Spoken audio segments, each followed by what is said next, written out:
Welcome to the Lost Lowdown, podcast 163, with your hosts, Claude and Justin. What's up, guys?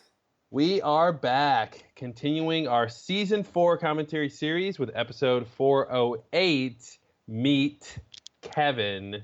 Who? Johnson. All right, well, it's been a little bit of a hiatus since our last podcast. One or two things in the world happened that you probably know about. It's such a simpler time. Such a simple. It was, 2016, October 2016 was the end of an era, some might say. So, Indeed. But anyway, we're back, and we're gonna get back into clearing through season 4 here. We're still, I guess, we're in the middle now. Yeah. Oh, I'd say we're past the middle. Are we? I'd say we're heading into the back third. Oh yeah. Sorry, I was thinking there was 18 episodes. Yeah, okay. 14 really. So yeah. Nice. Okay, so we're getting there. So I have forgotten most of what we talked about the last few podcasts. Yeah, that been kind a while. of not institutional memory, but podcast-institutional memory. Yeah. Has waned a bit. But I think it's gonna kind of get jarred in our brains again and come back to us as we go through this episode and remember some of the storylines and what's been really happening at this point in the season. Yeah. So so I agree. I don't exactly remember what we were talking about mainly in the last few podcasts, but I do remember when this episode originally came on. Which, as far as I'm concerned, like when the book is written about Lost, and the book will be written, we're gonna write the book. Yeah, exactly. Thank you. The season 4 is a key moment, I think, in the series. Not only the fact that they had negotiated this deal that they could have seasons of a shorter length and 3 of them, and that would be the end of the show in advance, which isn't often done with network shows like that. But also the writer's strike. The writer's strike was a huge thing in season 4. I remember, living in anxiety about the resolution of the writer's strike because not only Lost, but Battlestar Galactica was in its final season. That got messed up. And I remember that this is actually the last episode that aired before they kind of went off. They went off the air for, I don't know how long, a month?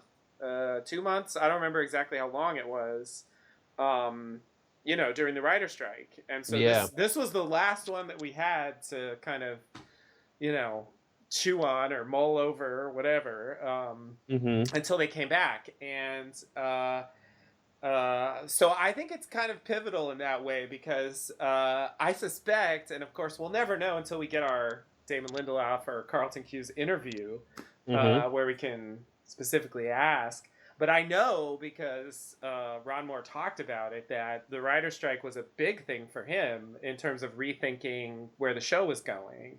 Yeah. And I suspect very strongly that something like that happened with Lost. And I think you can see evidence of that as soon as we get past this episode and we get to the next one and we get to those last few. I mean, we start getting stuff like, cabin fever, some of this stuff on the freighter, the Christian Shepherd stuff, some of that stuff I feel like really, I mean, they set it up before, but it feels like there was maybe a shift in the background. And so I think that makes this episode kind of weird because it's the last innocent Lost episode, Yeah. After this, we're entering a new world. So, yeah, it's interesting. Yeah. I was just gonna say it's the next episode being the shape of things to come. It's an interesting pivot point, and you wonder, is that pivot point there by design, or was it? Yeah, how much of that was an influence from the writer's strike? Yeah, yeah, and you know they're pretty. Even though they did a podcast and like obviously they do a lot of events, they do Comic-Con. They're pretty in touch with the fans. You know they were, but they were pretty reticent to talk about the behind the scenes process. You know about a lot of things. Like the only thing I know for sure that they cut is you know they were going to do more stories with the freighter people. Okay, yeah. And those ended up getting either cut or moved to season 5. So that would have been different. I think, I believe that there would have been a bit more done with Libby, because I think we're going to see Libby in this episode very briefly. Mm-hmm. And I think they were going to do a bit more with that, and that ended up never happening. And so this is sort of the last time we see Libby until, you know, the Flash Sideways. Yeah. And it seemed weird to even go to the trouble of bringing her in for such a kind of nothing moment. Mm-hmm. So those are the only things I really know for sure. And that's not really too connected to the larger plot. But I just imagine when they came back together after the writer's strike, you know, they had been... I can't imagine they weren't thinking about the show, at least some, during that time. You know? Oh, yeah. And I would imagine that gave them maybe a somewhat different perspective than what they would have had if there hadn't been a writer's strike and Mm-hmm. they had just written the whole season the normal way and it had been 17 episodes and so on. Like, there's no question that it changed the show. It's just sort of like not clear exactly how much and in what ways. Yeah, yeah. Well, yeah, there's a lot of interesting things that I remember from this episode, but the whole reveal of Michael was a really big deal. I mean, I remember, you know, leading up to this episode and the whole idea of who this Kevin Johnson was gonna be and all that stuff was like a huge deal. Yeah.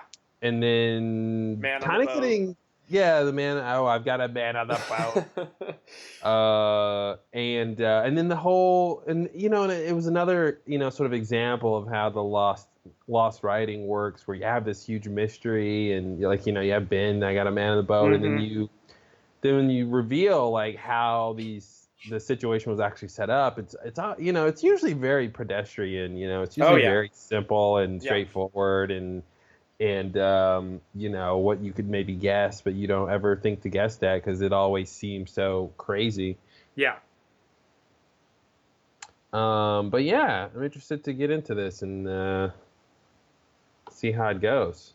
Yeah. I mean, there's so like one thing I remember that they introduced in this episode is, you know, the idea that Michael can't kill himself. You know? Yes. There's that famous line that I remember talking about a lot of like, did the gun not go off, or did the bullet bounce off your head? Like, Mm-hmm. Oh, I don't know, Tom. Probably the one that sounds more like it could the one that happen. The one that doesn't defy the laws of physics. Yeah, exactly. It's probably that one. But the fact that you want me to think that that they're two equally likely scenarios. Yeah. Is part of the problem. That's a Lindelof move right there. Like, throw out the crazy thing, and then, but it's actually the normal thing. Yeah, like the bagel on Leftovers. Yeah. Did the bagel disappear from reality, or did it just get stuck in the toaster? The bagel was what was it? The bagel was departed. Yeah, the bagel departed because the bagel was good. It was a good bagel. It had cream cheese. You know, it was a very fresh bagel. Those are good bagels. New York, of course. Of course. And those it was a late departure. Very late, but still. But it got departed. Yeah, I mean, the idea that that's a whole other show, right? If things could just randomly disappear at any time. This is existential crisis. Yeah. But yeah, the Lindelof shuffle. Yeah, he's got that thing. It's a very like powerful but simple tool to really make you think. It's almost like it's kind of like a magic trick or something, you know, like the magician is like, you know, did I saw the woman in half, or did I actually, spend dozens and dozens of hours trying to convince you of that, through trickery? Yeah. Probably that's probably what happened. You can probably, it's probably two women, in the box, and you see the top of one and then the bottom of the other. And, I just made you think that I did that, but there's no reality there. Yeah.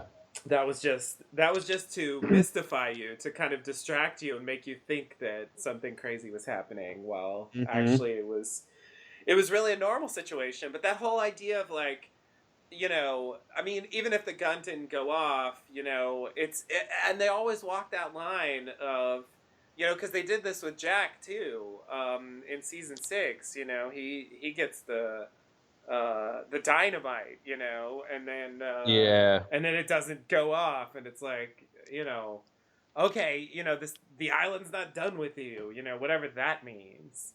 And it's weird that, it's like Tom saying this, like, it's like, what? Yeah. Where did you get that from? Like, what?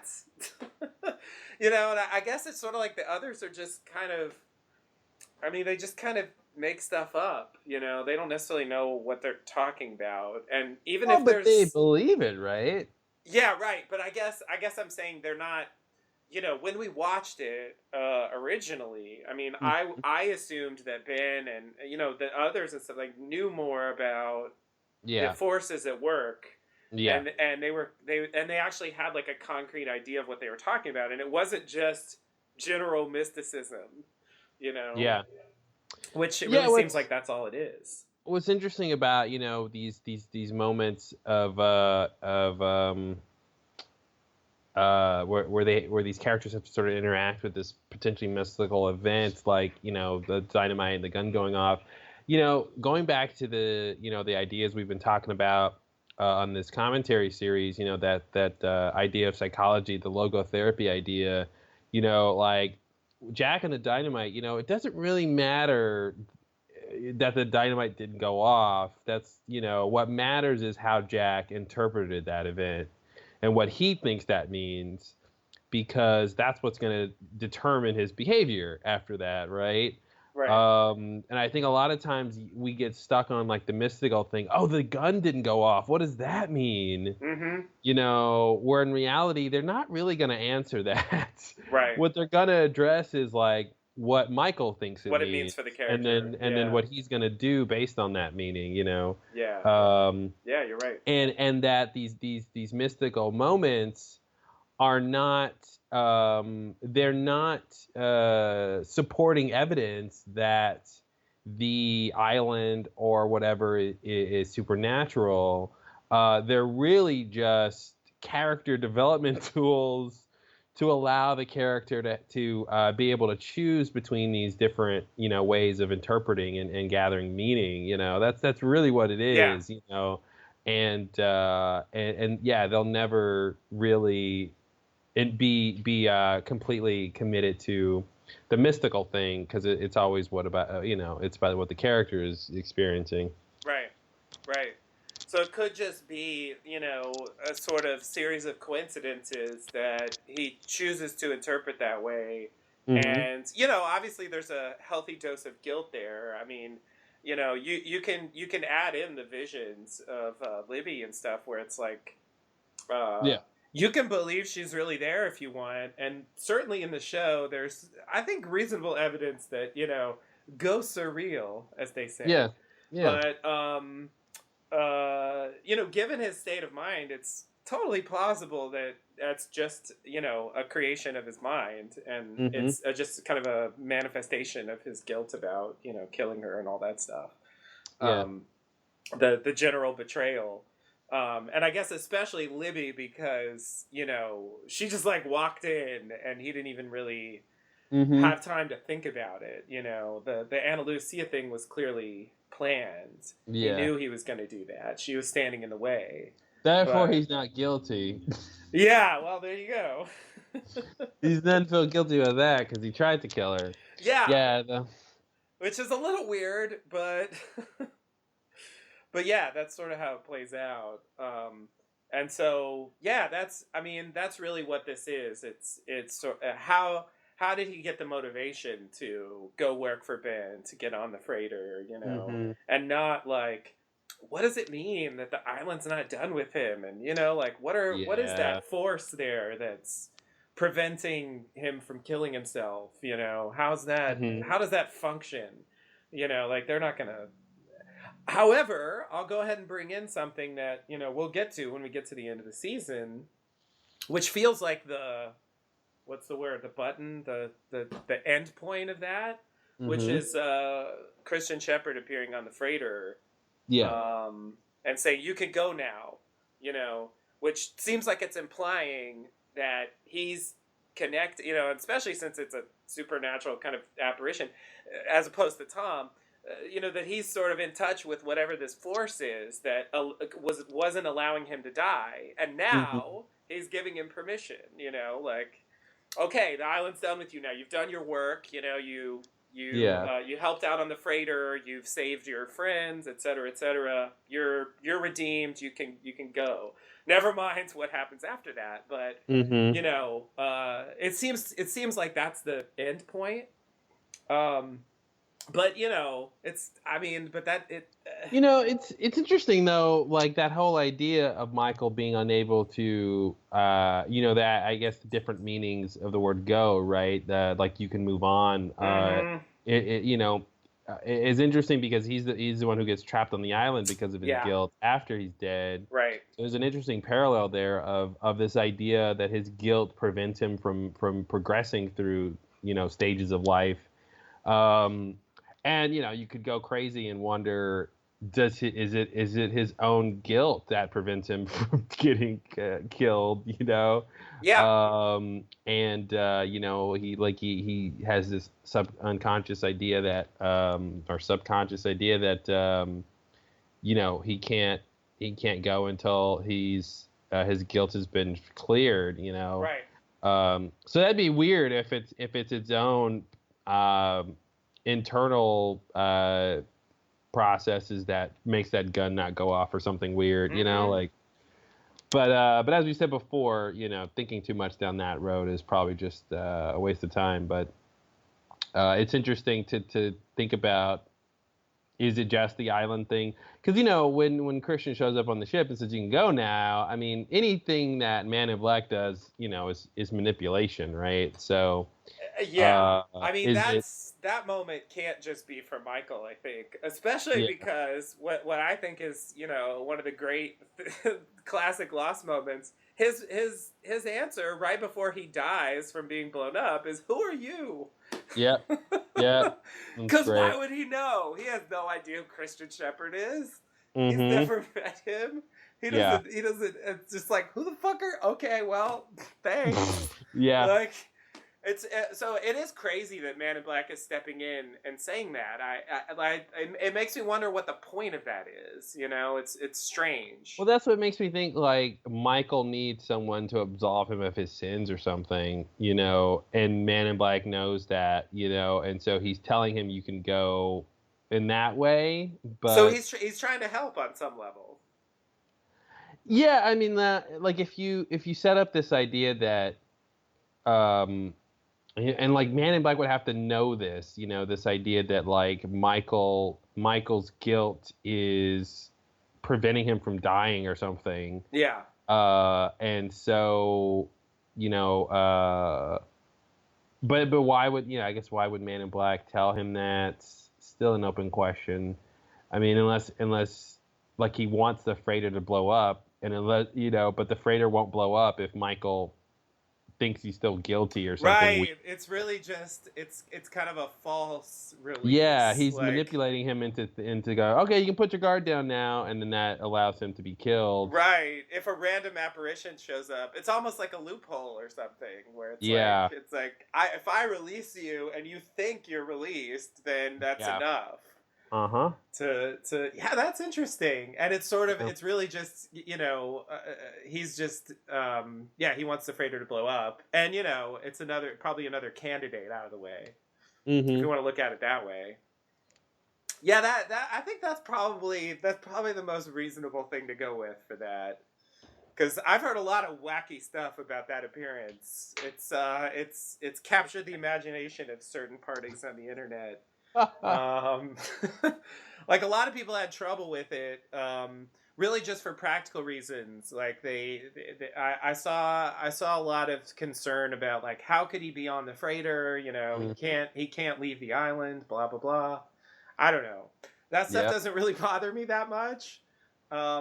You know, I think there's several reasons why he could appear there. But also the rules weren't really in place at that point. So just like, you know, the Christian Shepherd appearance that Jack is going to see, you know, not on the island, but like not even anywhere near the island. Maybe he's using the lighthouse. Oh yeah. That's interesting.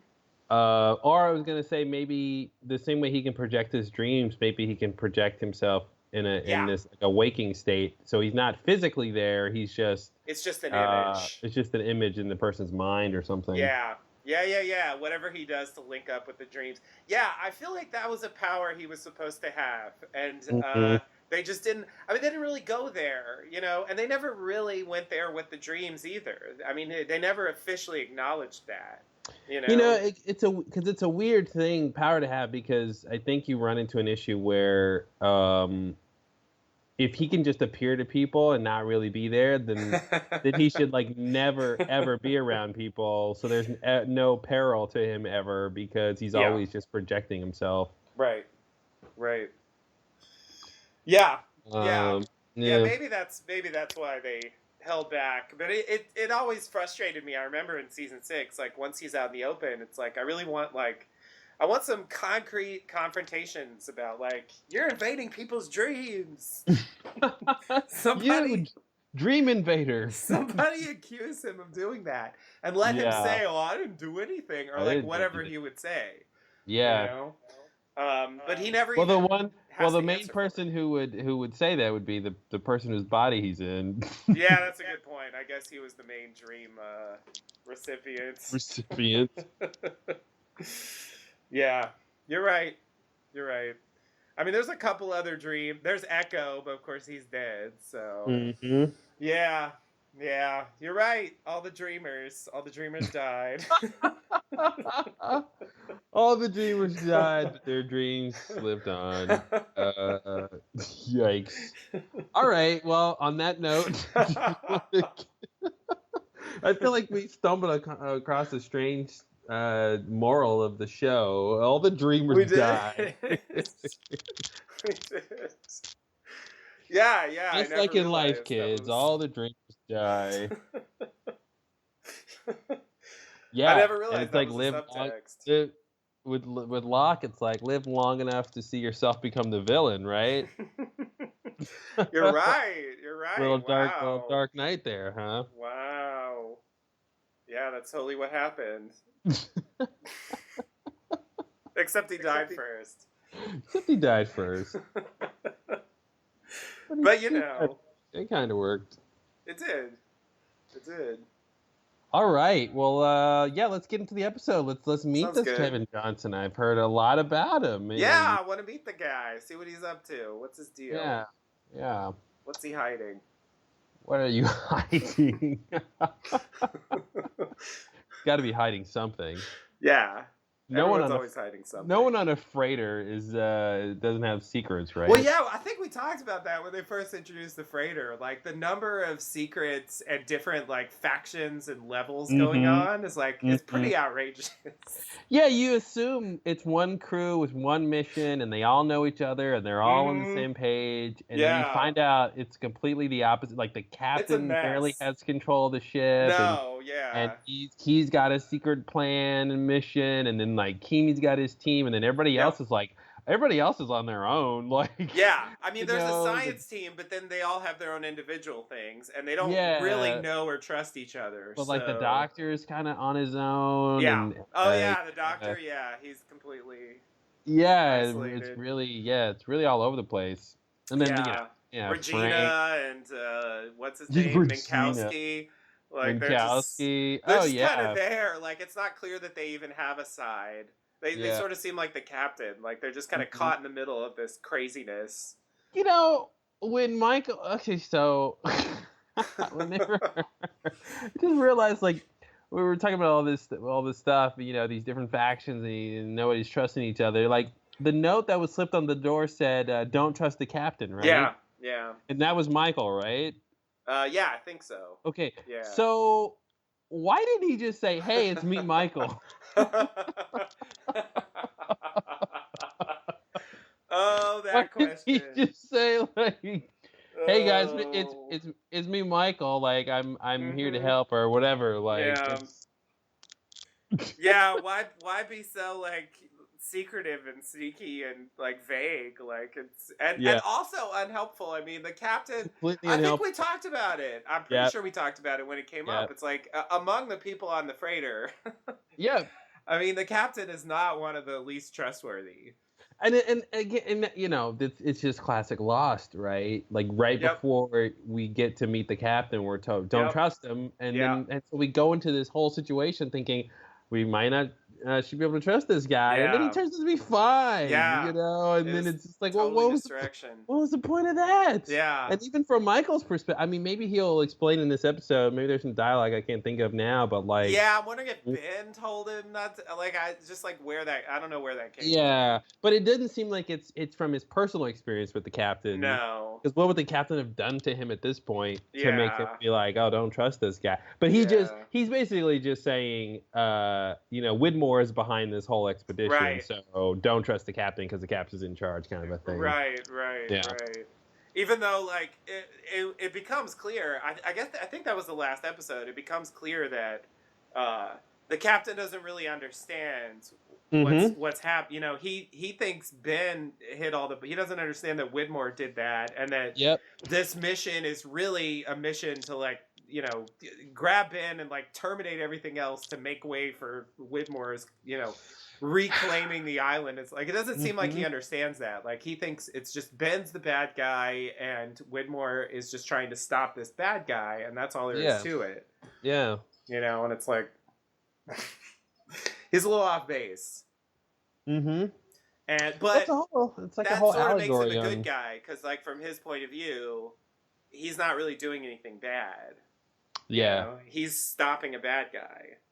Yeah, I just think it's an interesting allegory to like war or something. You know, like all these factions and one side thinks they're the righteous and the other side, and you know, you don't have all information, and it's very tricky. It's interesting that they set up this whole mess that's happening. On the ship. Yeah.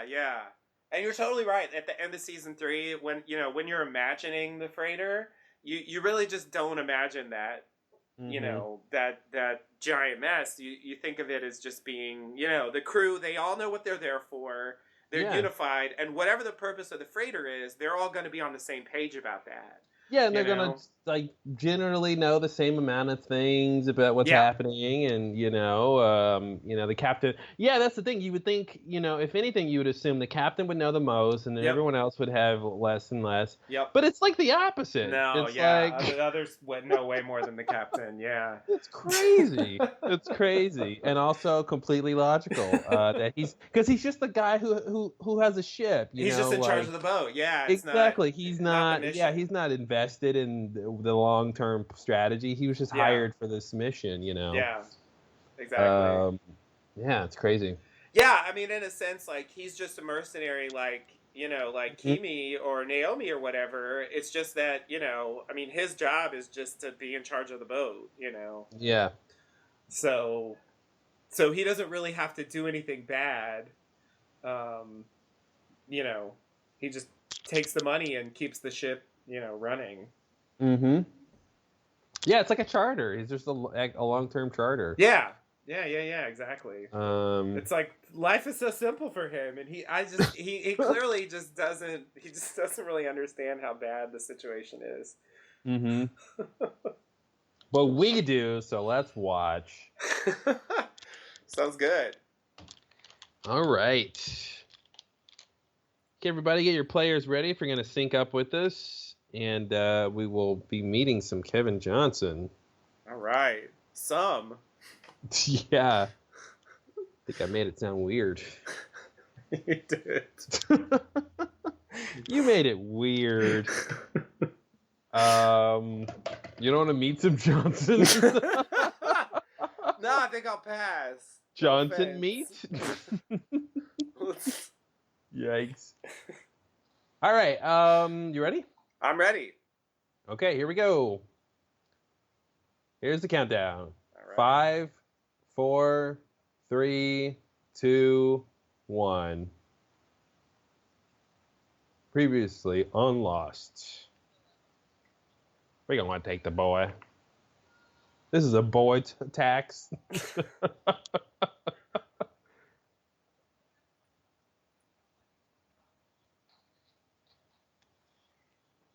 We need him, so I'm gonna. What is that thing called? The like rocks on a rope. Slingshot? Is that called slingshot? No, that's not a slingshot. Yeah, that's yeah. There's a name for that. Rock and sling or something. It's like I think we talked about this before. Okay. And I think the name is what it is. It's just what it is. Yeah. Okay. Rock and sling. Oh, reliving that moment. Mm-hmm.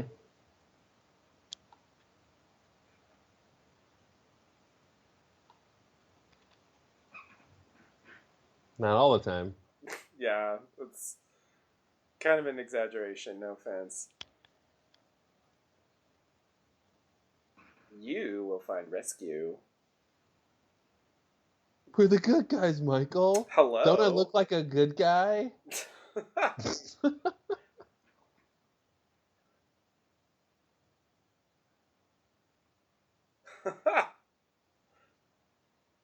See you later.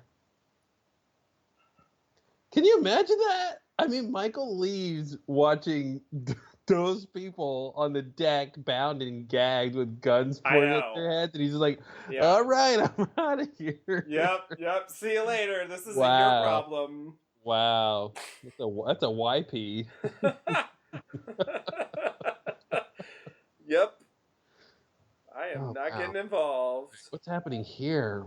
What's going on? Why are all these people in the same room? Yeah, this is a weird room of characters. Oh,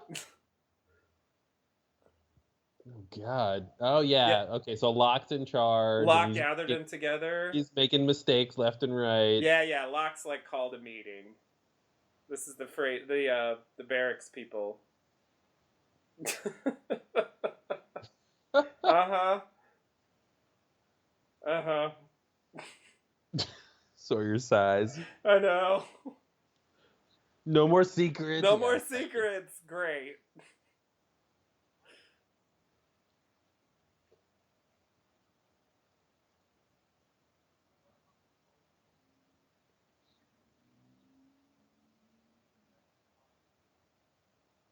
Okay.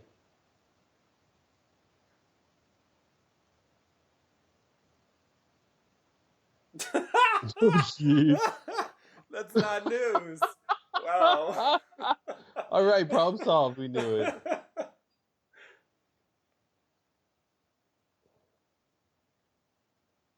Now let's see if that's true. Mm-hmm. Confirm.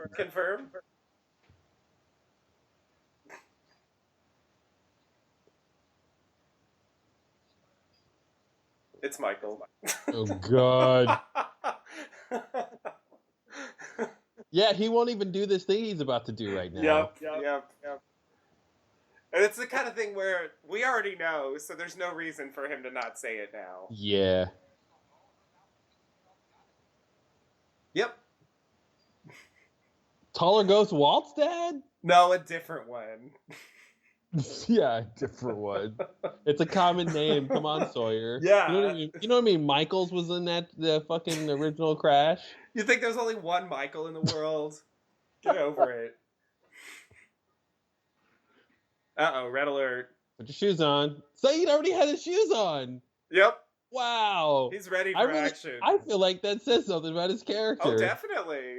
That's really interesting small detail. Don't trust the captain. Mm-hmm.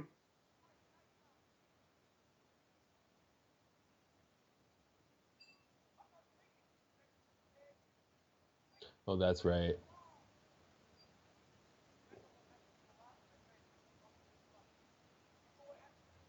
He's like the nicest guy ever. Yeah. It's like, I don't want you to die, guys. That's why I'm Yeah. beating you. Yeah.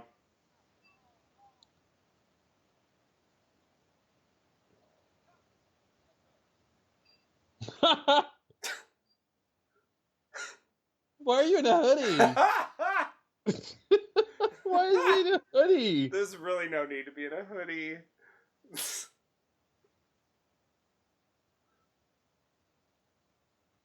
He's gonna take it off now. We'll talk about this later. Of course.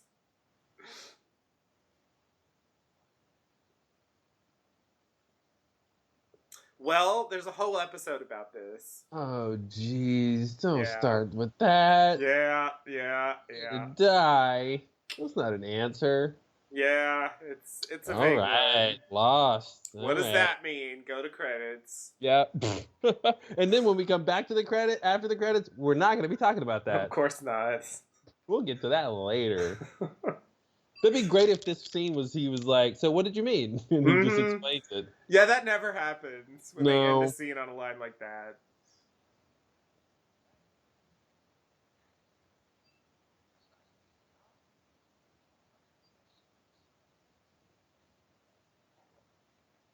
.2, please. 3.2, jeez.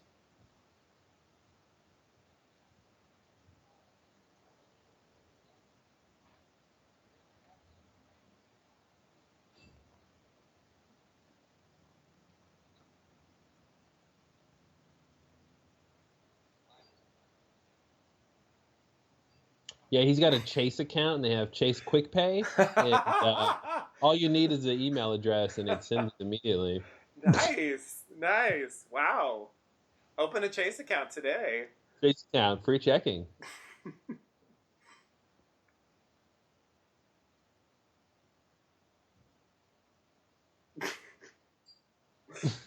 Oh, man. I tried to brainwash you so you wouldn't get my daughter pregnant. Mm-hmm. I guess I overreacted. Yeah.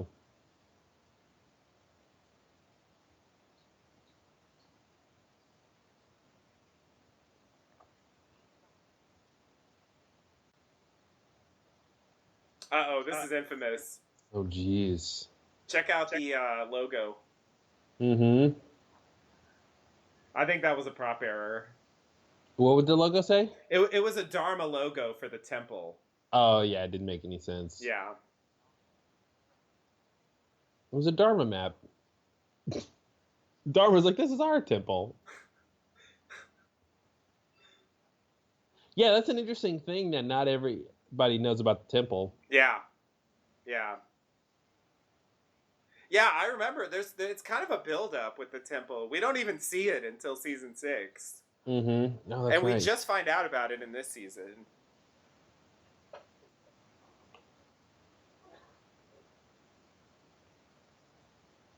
I remember this. Yeah.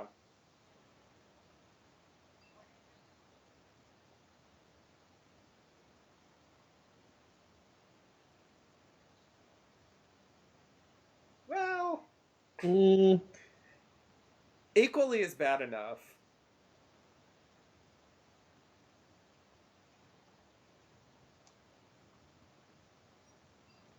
And it's all about the team. There's only so much like I can do myself. But I remember this making me think that he was leading them into a trap. But it's not true. Yeah. He actually was trying to get them to safety. Mm-hmm.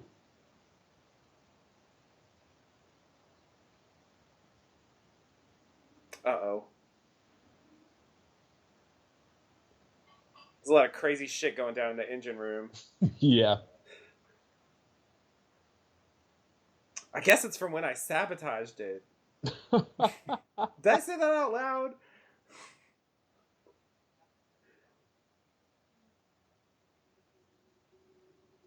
The what? The who? It's all fixed. No, the whole point is to not fix this.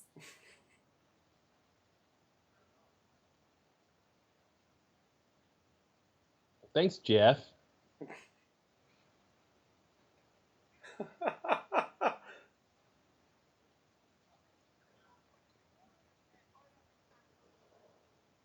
I love this. Get to the point. Straight talk. Come on. Mm-hmm. No Flashback? bullshit.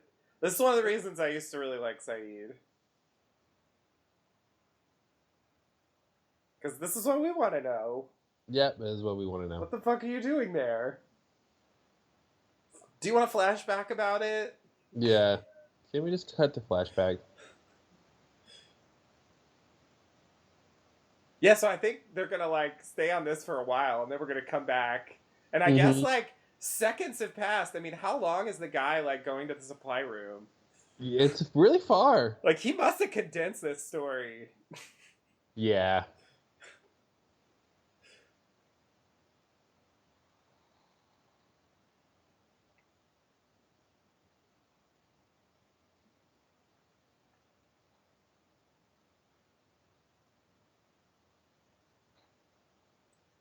Oh man, parking in New York is the worst.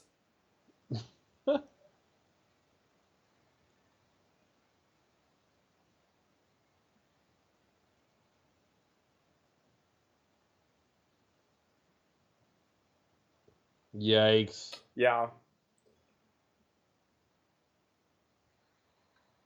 This is a crazy plan.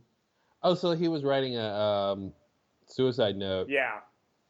Yep. Pinning it to himself. This is a crazy plan. Yeah, like it's just a crazy way to kill yourself. I remember talking about that in the original podcast. Mm-hmm. Did his rim just fall off? Yeah, that's how fast he's going. It's just like, I'm just gonna run into these shipping containers? Mm-hmm.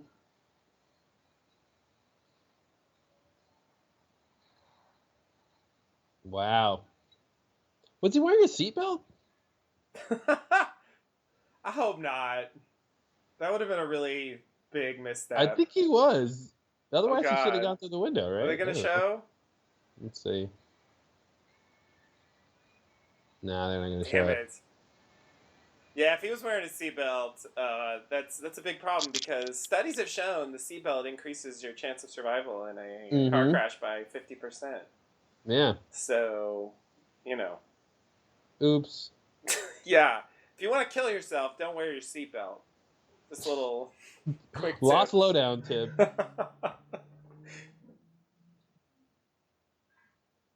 Not the hospital. Mm-hmm. Everybody hates waking up in the hospital. I feel like Locke should be there. It doesn't really make sense. Right. Oh God, not the towels.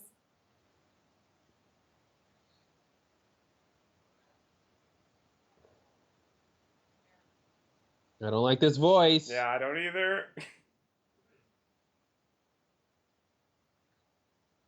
It's a cold night. Let me smother you with blankets. Oh God, she came with blankets. Even that's worse. Yeah, God, blankets. She was carrying even. the blankets. Ugh. You're not Libby. You're not Libby.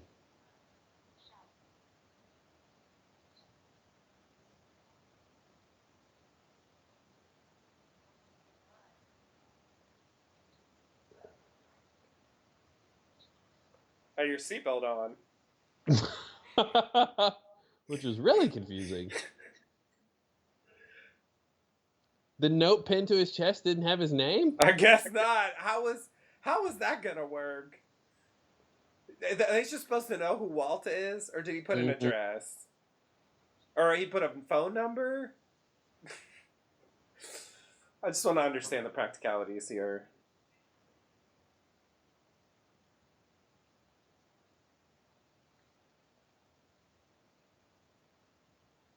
I mean, if I didn't die, that's kind of that was the whole thing. Yeah, it was conditional on the dying. The note was.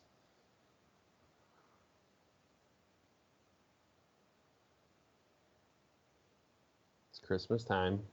Yep. Oh right, I guess it's around that time on the island. I think they referenced that recently.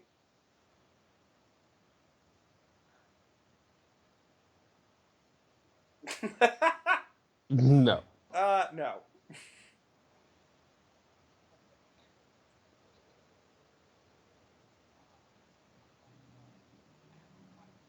A father's right. It worked last time.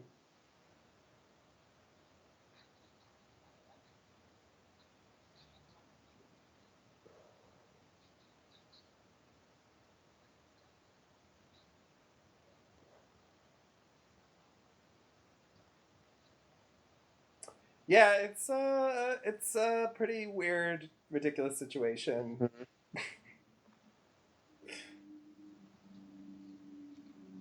Vegas, and what happens in Vegas stays there. This makes me think, what is she gonna think when the Oceanic Six come back and they tell their story? And they don't Yeah. mention Michael. Oh, geez, she's gonna have a bigger problem. Well, at that Yeah. point, he's gonna be dead, right, or Yeah. something. So, yeah, But it'll she be really knows weird. that he came back and then disappeared again. Well, I guess it'll confirm that there's a conspiracy going on, and she just will never know the answers. Yeah. Yeah. But it's just like it's an extra layer to this It is because already like she bizarre thought he was story. dead, and then he came back, and then he's Yeah. actually really gonna die, and then they're not gonna Yeah. mention him, so it'll be Mm-hmm. really strange. And so they'll just she'll just never know. Mm-hmm. And then like Walt ends up in the mental institution, so it's just like Jesus, this story is really depressing. Yeah, that was Man in Black. I know, it definitely definitely had that appearance. The quick look in the window, that's totally his move. Oh man, the CD pawn shop.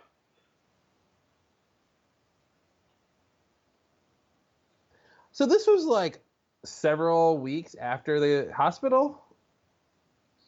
Yeah, I don't know how long we're supposed to think. 'Cause, I mean, Although I think pretty his much it. time off the island is accounted for. I think it's a couple weeks, if I remember right. So it could be. Should've been way more hurt still. Yeah, I agree. He healed really fast. It's sort of like he still has the healing properties. Yeah, because the island's not done with them. Yeah, exactly. Here we go. The old alleyway shoot yourself in the head thing. Yeah, you know how one does. Because you can't wait to get home and shoot yourself. No, you know when don't you're in do it that in the suicidal privacy of your mood and home. you just can't wait.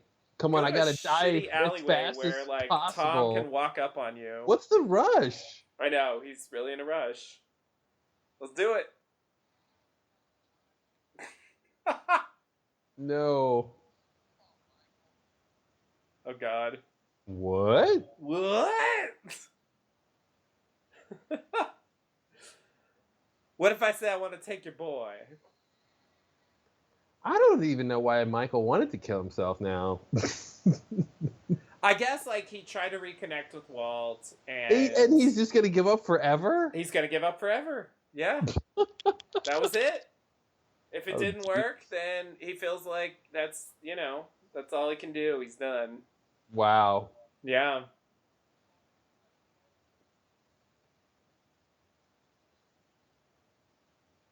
Sucker punch. There we go. Yeah. That's what I was hoping for. Come on, you know that gun's not gonna work. Mm-mm. Well, now I'm not gonna shoot you. Yeah, exactly. How can I hurt you in this situation?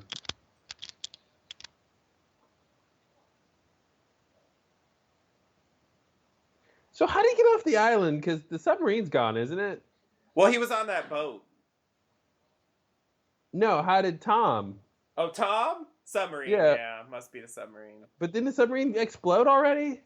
No, this is before the submarine exploded. Oh, this is before. I think so.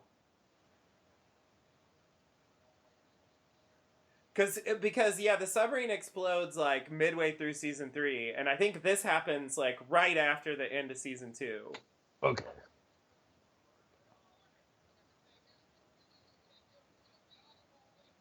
Oh God. What? Like, why would he say that? What does that mean? Why do you think that? Why does he think that? And what was it? How has this ever happened before? Like, what is it? Yeah.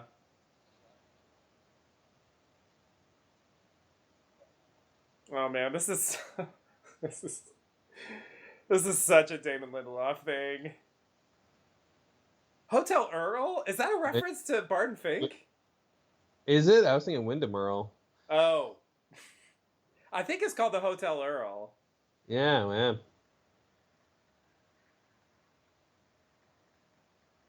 It's just like, yeah, try it. But maybe he rigged the gun to not work, you know? Some weird way he. Like he took out the firing pin or something. Mm-hmm. You know? But I don't think those have firing pins. Well, fair enough. But, you know.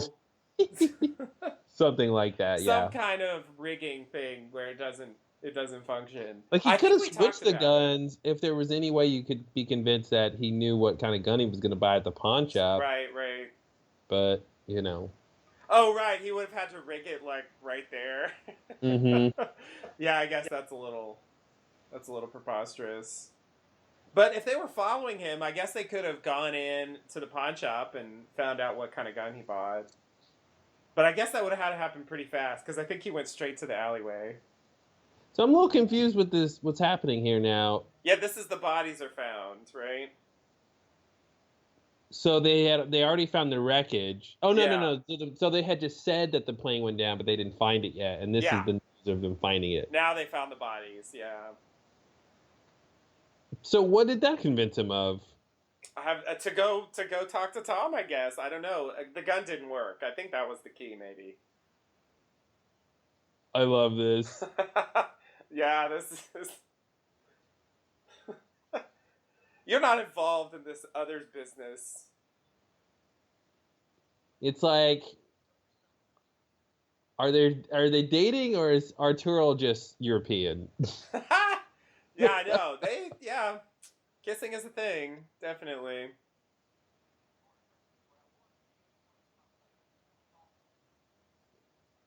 Well, as you should know, Mm-hmm. you were there.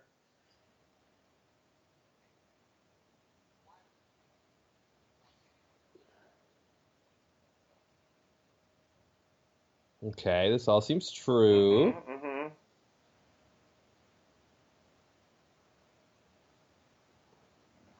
There it is. Because most times it bounces off the skull, in my experience. I always wanted him to be like, prove that I can't be killed. Yeah, that would be. That's like a way harder thing to prove. Yeah. And he's got. I remember at the time we were a little suspicious. We didn't really know. Yeah. If it was true or not, and it's like showing this is not like obvious definitive proof. It really could be faked. Yeah, anyone can print this stuff out. Yeah.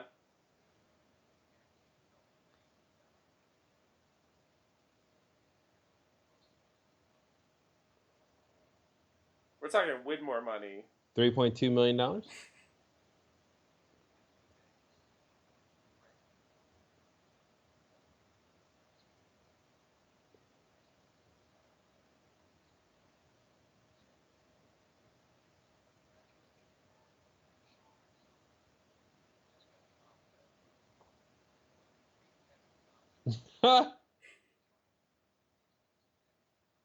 Why?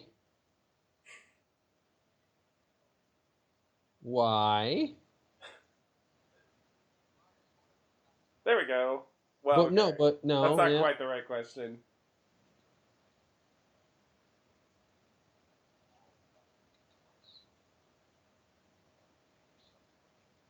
That's why. That's the why.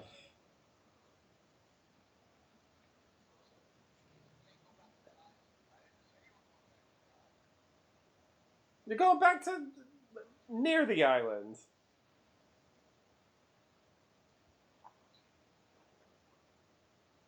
Whoa. Wait, what? I'm supposed to redeem myself by saving one group of people? Yeah. And I'm supposed to do that by killing another group of people? Yeah. All right, I'll do it. Yeah.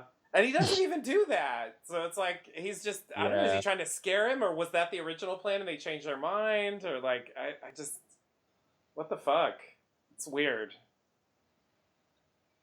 But there's fish on ice. Lots of fish. The taxi company was called Fiji Taxi. And there it is. Good name. Yeah. Really, really says it all. There we go. With the hat. No one will ever recognize me. Mm-hmm. I guess there's no reason they would recognize him. Oh, God. Are you Fisher Stevens?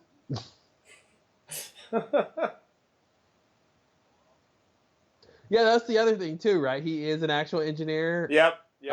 But he didn't go undercover as the thing he actually has experience doing. Yeah. I don't get it. It's a weird coincidence that Minkowski says that. Yeah. And Naomi should know who Michael is, right? Yeah. She definitely should. I don't know if she does, though.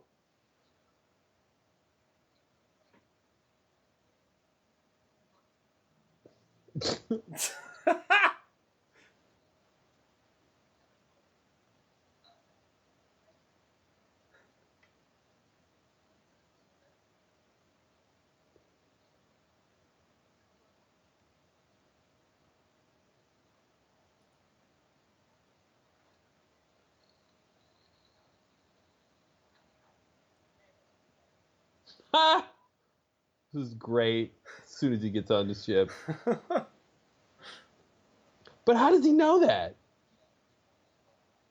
Yeah. Some dead Does person he just told assume him? that? Or, oh yeah, maybe it's that. Or is he just saying people lie about who they are all the time? Yeah, so general statistically, suspicion. you're lying. But it seems like he knows that. It does, yeah. At this show.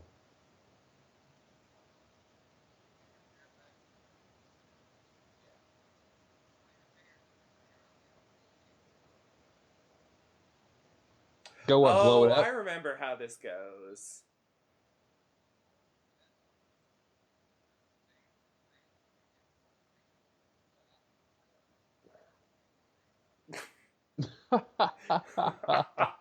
It's gonna give you a list. Her baby is a Her name. baby is not a name. I remember getting irritated by that. Yeah. Do you know what Claire's baby's know name Aaron. is? Come you on. must know. Yeah. You know what's strange is this is the same situation Michael was in before. I mean, this is he saved Walt by killing other people, and like, why is he repeating the same mistake? Yeah. Without any awareness, it's so strange. Yeah, I don't know. I guess he's supposed to believe that these are bad people, and so it's okay, before he was killing innocent people. I don't know. Maybe that's the... Mm-hmm. But I agree. It's weird to just throw him back in the same, it's kind of the same arc. Yeah. But it's redemption now.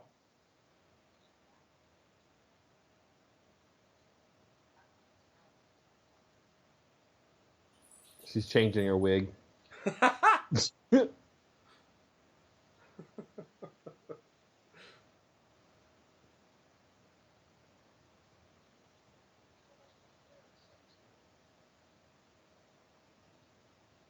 They're not fair at all.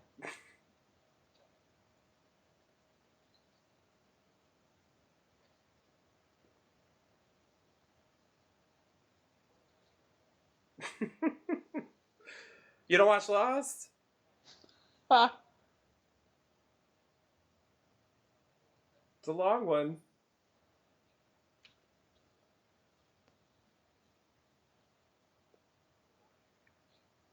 Uh-oh.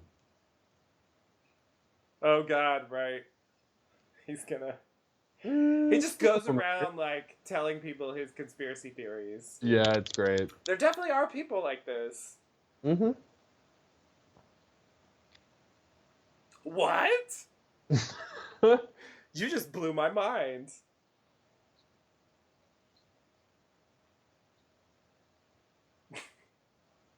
because the moon landing was real.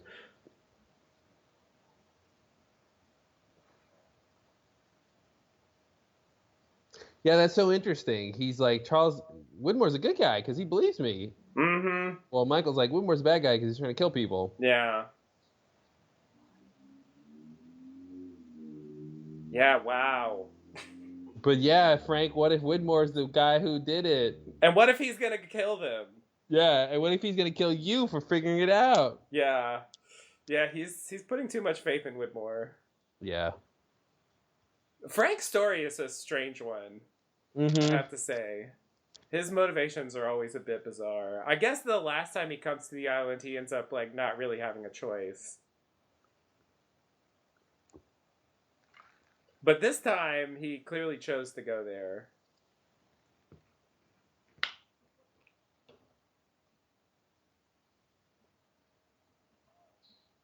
Doesn't look like that needs to be washed. I was No just gonna offense. say it looked already clean. Oh, right. Then these guys. Yeah. So, have we seen them on the island yet? I think we have not. Okay. I believe we shall see them shortly on the island. I think they're kind of setting that up. Yeah, I think we've only seen them on the freighter so far. Okay, that makes sense.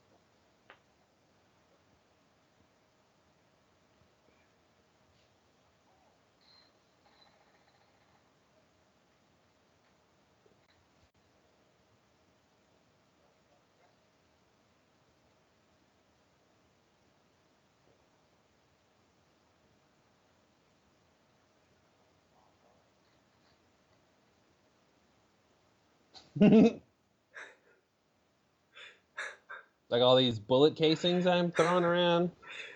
Yeah, this is the kind of thing where, yeah, okay, time to open the fucking box. Yeah. Kimi convinces him. Oh, it's a big box for just a little suitcase. Yeah, delicate, I guess. What's delicate about it? Well,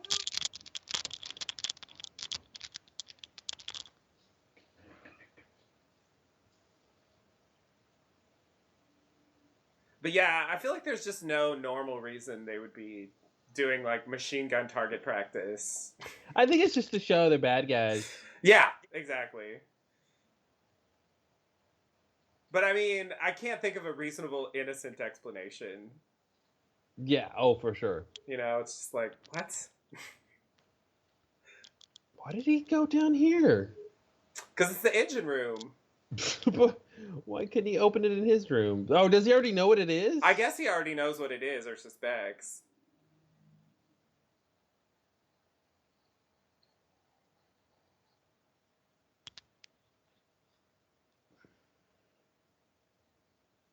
Yeah, he already knows. Yeah.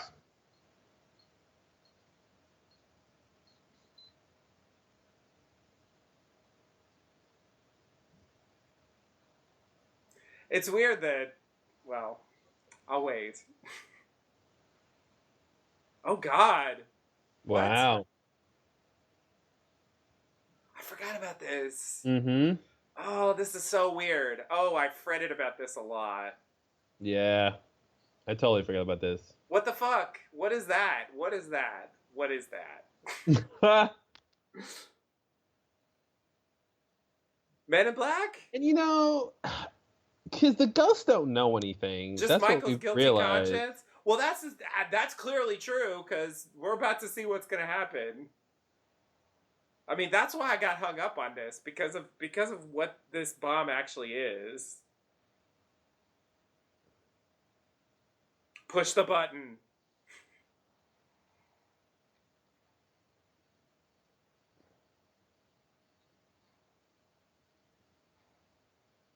Oh, we get a countdown.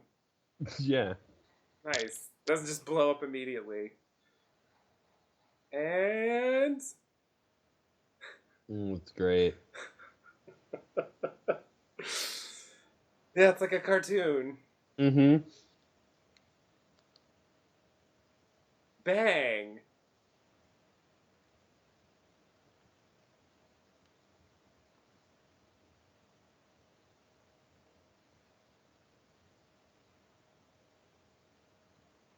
That is so bizarrely elaborate. Yeah. Just to say not yet.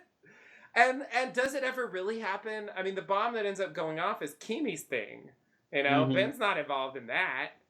Never mind the fact that Kimi rigs his own fucking escape boat to blow up, but Yeah. you know, Yeah. it's weird that it comes to fruition even though it's not part of the plan. Yes, we know. Thank you.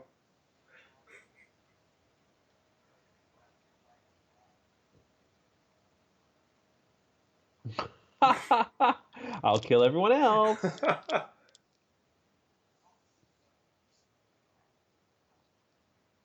From the mainland. Yes, I'm calling from the mainland. Mm-hmm. Which mainland? The main one.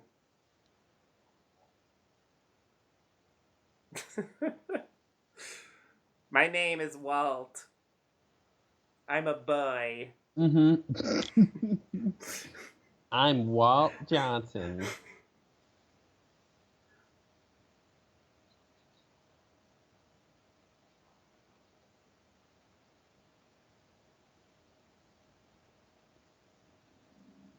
A little weird.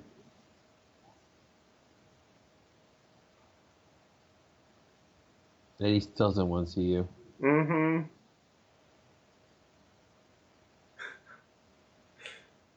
It's like Ben's late night radio show. Yeah, this is studio. He's got an audience of one.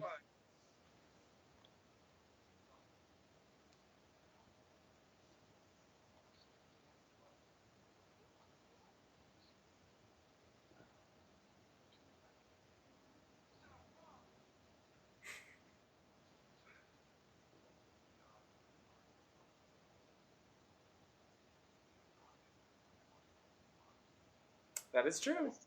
Mm-hmm.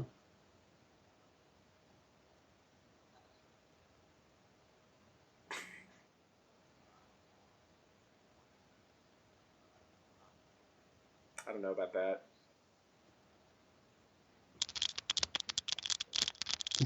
I didn't say you wouldn't kill him. Yeah. Therefore, if you follow the logic, Michael, you're worse than me.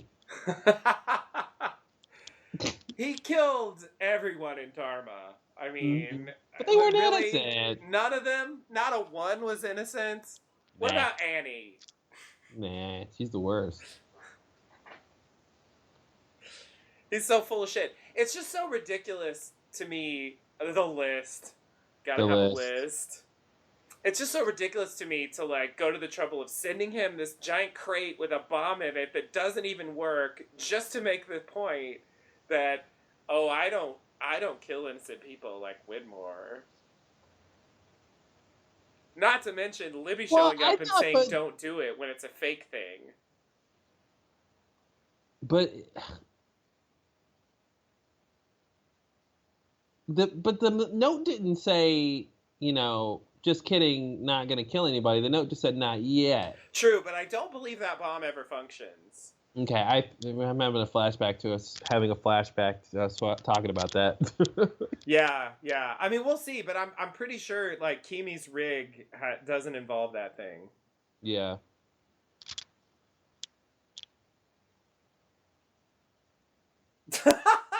Quite a story. Oh, I forgot we were in a flashback. That whole thing was a flashback. And then Ben called me and told me the bomb was a fake, just to prove a point. Mm-hmm. Yeah, I mean that's not all. There was more to the story than that. But yeah. Guys, the gun didn't go off, guys. What was I supposed to think? Yeah, you heard that part, right? Mm-hmm. It was equally likely that it could have bounced off my head. Oh right. I forgot Yeah. that was his reaction. Mm-hmm.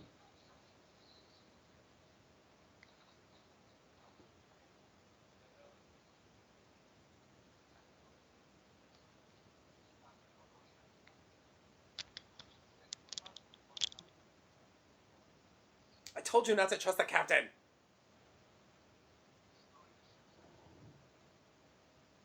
The worst of all. Yeah, I know. Like that's the worst part.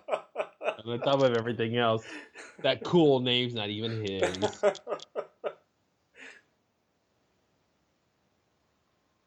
Oh my. Oi. It's gone from bad to worse. Blimey. Boy. This calls for Foster's. Oh, Australians, we love you so much. Is he Australian? Is he from New Zealand? Oh, you're right. It's the same thing. It's so sneaky. Do they have a beer there? I think he's Australian, but you're right. He could be. Yeah, I just don't know for sure. You're probably right. I always assume they're Australian, but sometimes I'm wrong. Oh, I remember this. I love Carl's last thoughts he's just on the wrong track completely. Yeah. And it's making the audience think this. Like he'd be right to be suspicious, but about the wrong.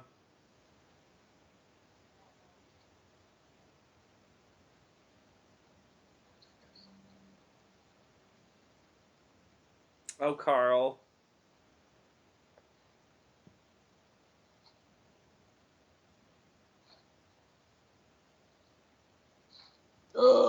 Yeah.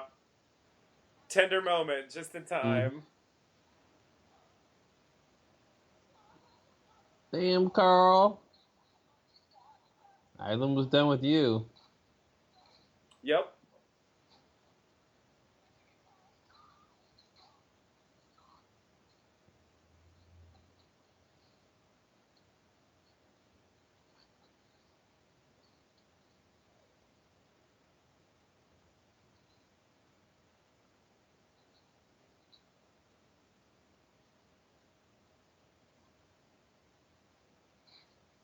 One more thing.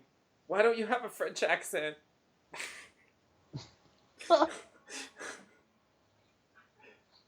Oh, man. Same spot as Carl. Yeah.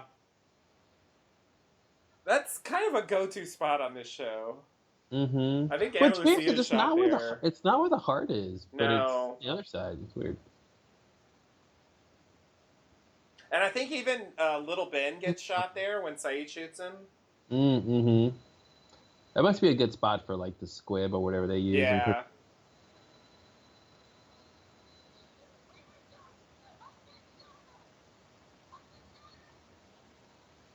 And that's it. Wow.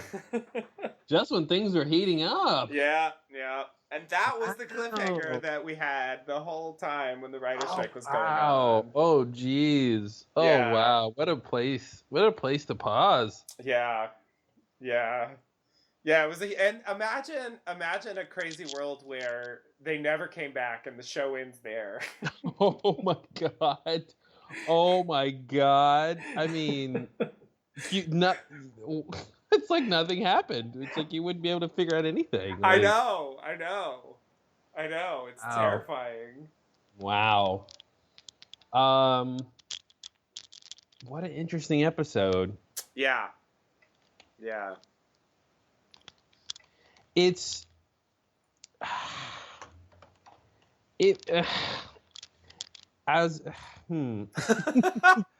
Such sighing. If more plot in this episode had really mattered, I think I would like it more. But the mystery of Michael not being able to kill himself is interesting, and then him getting set up again to kind of make the same mistake again is very tedious. So it wasn't enjoying watching that. Yeah, the whole Ben with the fake bomb was really confusing because he was like, "Oh, you activated it?" Like I guess he expected him to activate it later, maybe when they were closer to the island. Mm-hmm. But even then, it seemed like it still would have just said, "Not yet." But why would it say "not yet"? Yeah. If I guess because the innocent people are still on the boat or something like that is. Mm-hmm. But how does Ben know who's on the boat, and is the bomb aware? Like, yeah, he's got to get the list before he knows who's on the boat. Yeah. Oh, I see. So that's what it is. So yeah, you got to do a census, and then you figure out who's innocent, and then. But that means that blowing up the boat wasn't Ben's way of getting of destroying the freighter, because they had to send he had to send him the package. He had to send him the bomb before it took off, of course. Yep. But the bomb isn't real, so that's not the way he expected it to blow up. Mm-hmm. So what's the way he expected it to blow up? Not clear. All right, not clear. I have to say, well, that's what I was trying. Like, I don't really understand what the plan is. I mean, he sabotages the engine. Like, okay, fine. Beyond that, though, I think he disables the communications room too at a certain point. But it's sort of like, what is your strategy exactly? He doesn't prevent Kimi from going to the island at all, clearly. So I guess we don't find out that was Kimi, but there was setup in the episode to think that it might have been. But I guess we're supposed to speculate whether it's that or. Ben sent them into a trap or something. Yeah, exactly. Like they're near the temple, and there's like guards or something guarding the temple, and they just shoot. Yeah. Yeah, because the I'm Ben's daughter thing could go either way. In terms they should know who Ben's daughter is if they're the others, but it's still a safe thing for her to say. Yeah, just in case they're shooting, and they don't necessarily know she's there. If they're just shooting general intruders.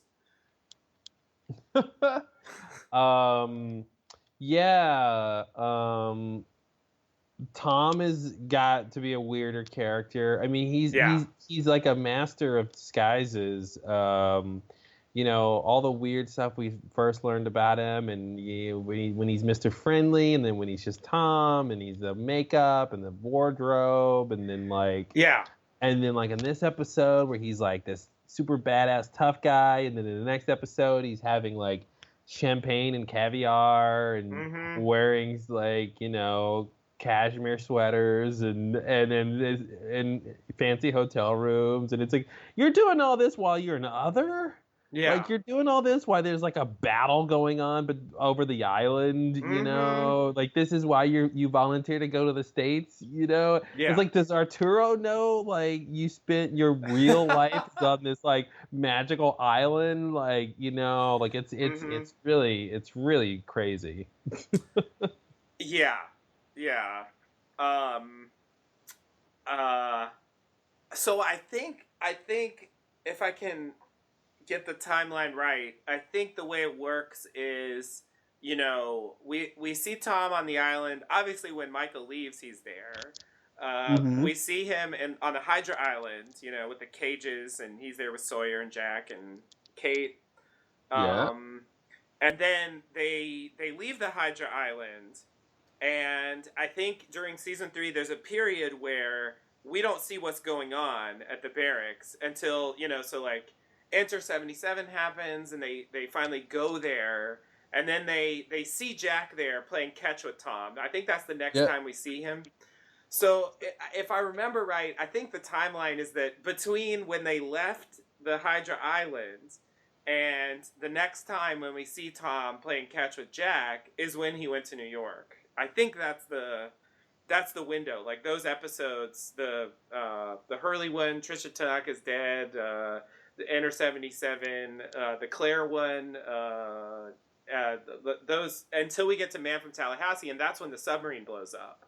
So I think he did use the submarine during that interval, came back, the submarine's parked there, then Locke blows it up. I think that's how that works in terms of the timeline. Okay. And so, for example, when we see Ben doing his one-man radio show, I think at that point he's confined to a wheelchair from the the spinal surgery having just happened, and so it's that era when he's talking to Michael. Jeez, wow. Yeah. All over the place. Yeah, it's kind of hard to put together, and I remember, I mean, it is a little. They get away with kind of fudging it because that period is not really on screen. And Mm-hmm. so they can sort of say, like, however many days they want to say passed, for the next time we see Tom clearly on the island again. But it does seem ridiculous. I mean, it's a long trip. The island is in the Pacific Ocean somewhere, nearby Fiji. Mm-hmm. And New York is, in North America on the east side. Yeah. So it's like, if they take the submarine there, I mean, what do? Like, go around South America? Like, they You take go the to the Panama Panama Canal? Canal. Is Come that the on, that's what it's plan? there for. No, I think they would have to go on the west side of the United States, and then he just flies from there. Oh, okay. Yeah. Simpler explanation. Oh Mm, yeah, right. The Portland thing, maybe. I think that's that's where right. Juliet got the sub. So yeah, Yeah. maybe he just docked there and then flew to New York. I guess that why is it the logical thing and not the like ridiculous like Yeah. ultimate like circumnavigate the globe explanation In a old submarine. Yeah, yeah, in yeah. like a couple days. Yep. Yeah, okay. Yeah, you're probably right about that. But it does still seem like a kind of compressed time frame. I think they wanted a recognizable character, and it's a way to bring Tom back too, since he's dead at this point. Mm-hmm. And like they could have had Richard Alpert or something, serve a Yeah. similar function. But actually, this was season 4 was when he was doing that show Kane, and that's why we haven't seen Richard Alpert at all this season. Oh, interesting. Yeah. So if I remember, I think Kane was canceled after the writer's strike, and Yep. so we see him for the first time at the end of the season. Wow. Yeah. My mom really liked that show. I remember that being a big thing. Really? Mm-hmm. I never actually saw it, but I remember being really disappointed that we couldn't see Richard Alpert because I wanted more about the the mysteries of Richard Alpert and his not aging thing. Yeah. We got that though. Yeah, we got it. All right. Now I regret it. Mm-hmm. But seriously, like, can you unravel it for me? Like, Sure. The bomb, like, so he put a fake bomb in a crate, sent it to Michael with the implication, and Tom sets it up too. You're gonna kill everyone on board. There's no mention when Tom talks to him. There's no mention of that except for the innocent people. You'll wait until the innocent people are gone. No, he's like, you're just gonna kill everyone on board. He gets the bomb. He assumes that he's supposed to kill everyone on board because it's been all set up like that. And then the bomb's a fake bomb, and then Ben's like, "See, you thought you set off the bomb? Wow! I mean, God, I can't believe it. How could you think that of me? I'm not like Widmore. I don't kill innocent people. How dare you? Really? I mean, just to make some kind of weird morality point? I mean, is it supposed to be like winning Michael over? Like, Michael's not going to work for him again if he doesn't, like, somehow portray himself as having some sort of morality? I mean, is that, like, how Michael can live with himself? Like, is that the ploy? Like, it's weird. It's a weird length to go to just to somehow, like, in a way, like, make a bullshit point. It's not true. Come on, Ben. You'll kill innocent people if you have to. Like, it's not even true. I don't want to I don't want to go too far into it because I think if I do, this whole plot line unravels. I'm not really convinced, that the whole impetus for this episode, this whole storyline is really on solid ground. And so when we get to this point in the plot where like Ben is playing weird games that don't make any sense, it just makes it seem like the whole thing is not really that strong, in terms of the logic behind these things. Because it doesn't make any sense to have the bomb say not yet if you never expected it to go off. Right. If it was never going to be the right time, and if it was going to be the right time, how do you know it's the right time? Right. How does the bomb know it's the right? Because it'd be one thing if it was if it was like, no, we need the bomb to go off closer to the island for some reason or whatever, then maybe the bomb has like a GPS system in it, so it knows like, okay, if it activates and it's not in these coordinates, then or if it's moving or something, then then it it doesn't activates, actually then it knows it. Yeah. Yeah. But yeah, I mean, none of that really seems to be the case. He says, Yeah. I only did that to prove a point. Why does he need that point proven? I mean, I don't know how it benefits Michael to prove that point. It doesn't help the audience at all to prove that point because we don't buy it. Right. So really, I feel like the answer that Ben gives, it can't be the reason that they wrote that Michael would execute the bomb now. So the question becomes, well, why is Michael executing the bomb now? As soon as he gets it on the ship, he's ready to blow it up. Like, and that goes back to the beginning of the episode. I don't know why he's so eager to kill himself. I mean, I guess it's. I mean, I wish he would have just said the guilt is so bad.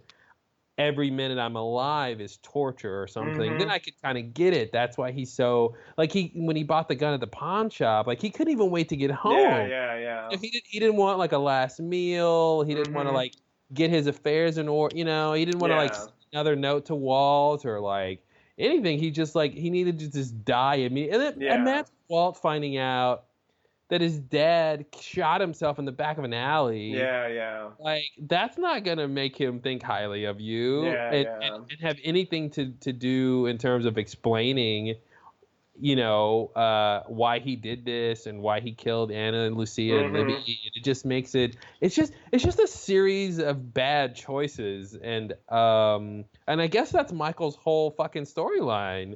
Is just just keeps making bad choices. Maybe that's the point. Maybe that's the point somehow. Is with his characters, he makes, despite his good intentions, he always makes bad choices or something. I don't know, but the bomb I can't really explain because I think it's just it just seems like a contrivance because it seems like it was never supposed to go off. What Ben, because part of the contrivance is they want the bomb, right? They want a countdown and they want Libby to show up and they want it to seem like it's going to go off. Because otherwise Ben could have the box could have been empty, or he said, haha, I'm not a murderer. There's innocent, whatever. Yeah. Or, so he didn't need to go through fabricating a bomb to prove the point. Right. Without the show being a show and wanting the contrivance of the tension of a bomb going off. So that's why it's hard to kind of like parse and unpack like what the logical threads, because they're like inundated with the contrivances of how they're trying to tell the story.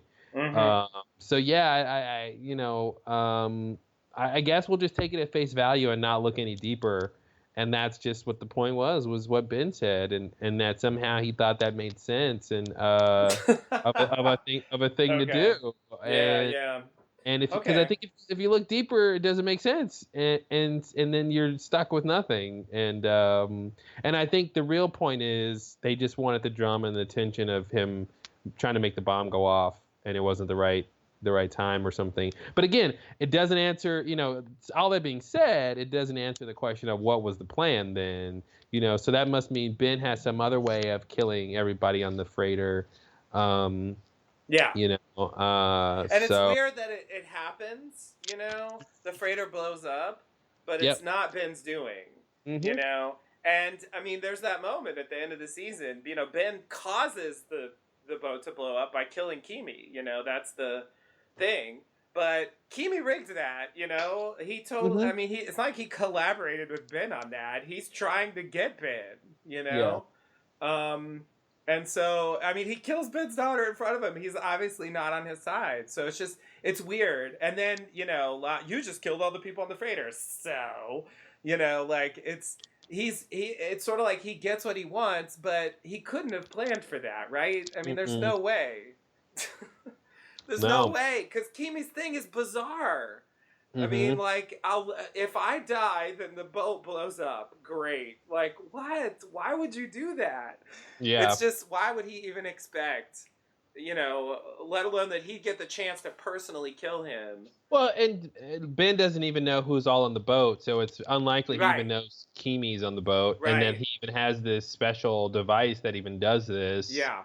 Yeah. So Yeah. yeah, Yeah. I mean, I guess we'll just have to find out what the plan was. I guess if they even come back to it, maybe this gets lost in the shuffle of I think everything. it kind of does. I feel like there's no good follow up on the plan because like it ends up being eclipsed by all the other things going on, and Mm-hmm. and it just takes a back seat. Like Ben is sort of he's out of a position where he can communicate with the freighter and really like run anything, and so the thing just kind of plays out uh, seemingly without any further interference or planning on his part, and he just kind of goes with what Mm-hmm. happens, you Yeah. know. But it seems like his plan with Michael totally failed, whatever it was. Mm-hmm. Because even though they don't get Ben, I mean, they kill Alex. Widmore ends up finding the island anyway. I mean, the freighter found the island, so Yeah. chances are, they had some coordinates and stuff. I mean, I assume that's how Widmore got back there. So it's just like it just seems like a bust as far as I'm concerned. But I Yeah. agree. I think they. I mean, I guess that happens sometimes on this show where there's these ideas that the foundations are never really there because it ends up being about something else eventually. Mm-hmm. And so like they never solidify. Yeah, but what was the point originally? How did this all start? Like, Mm-hmm. what should have happened? Like, I understand that things went wrong, Yeah. Yeah. but I feel like we should have at least some sense of what should have happened. According to Ben's like ideal, way things were supposed to play out. Um, Yeah. but also, let me put to you, what about Libby? Like, is that just is that just Michael's guilty conscience again? Is it the Man in Black? Is it Libby's ghost? Is it all three? Like, you know what I mean? Like, and how crazy is it that she's like warning him about a bomb that's not even going to go off? I mean, is the point that she just doesn't know, which could be true? She thinks it's a real bomb. Uh-huh. Um, Well, but why? I mean, why does she even have a stake in this? Or is that just Michael's internal like wrestling with it? I mean, it seemed like the reason why he went for the bomb was Kimi. Like he saw Kimi's team, he saw him out there like with the machine guns doing the target practice. yeah. It's a rescue mission, right? And it's like, yeah, whatever. And he's like, Mm-hmm. okay, there's mercenaries here. They're gonna kill people. I can blow the boat up. That's enough. It seemed like that was the turning Mm-hmm. point for making the decision. But I don't know. When Uh, it comes to pushing the button, he's still somewhat hesitating. He isn't completely. I don't know. What is it? let's see. Do you know? Can you help me? Because I just Yeah. find that to be a very strange moment. Like not only does Libby appear, but he hears the music, Mm-hmm. from the car. Yeah, I think that Libby in that scene, I think that was just Michael's brain. I don't think it was really Libby. And I think it was. I think I think it was his guilty conscience creating that, and that's why it seems to think the bomb was real because Michael thought the bomb was Right, real. right, right. But again, ghosts don't know anything, which I feel like it's a strange declaration to make.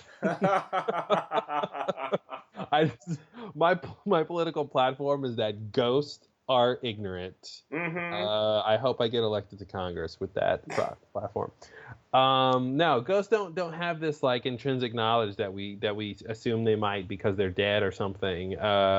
So even if that was Libby, she wouldn't have any. She shouldn't know that the bomb is fake. Right. Just because she's a ghost. But yeah, I don't think that was really her. Yeah, I don't think it. Okay. Yeah, I don't think so. I mean, I think that works fine, and in a way, that's probably like the best thing to go with because it's simple and straightforward, and it makes sense. Mm-hmm. And then we don't have to like do all that like run around. Like like with the Ben thing, where it's like Yeah. it's real. That shit was real. So Because why didn't no... Libby show up and tell him not to even get on the boat in the first place? Right. Yeah. You know, like Yeah. why wait to that point? It's an interesting moment to show up. I mean, that's why it struck me as odd. I mean, even hearing the music, like just seemed like, I don't know. I mean, I guess it's a heightened moment. I think that was a callback to when he was going to shoot himself before. Right. And he was just calling back to that, like, okay, I'm about to do it. Yeah. I'm about to die. Right. So it just what you just said about ghosts don't know anything,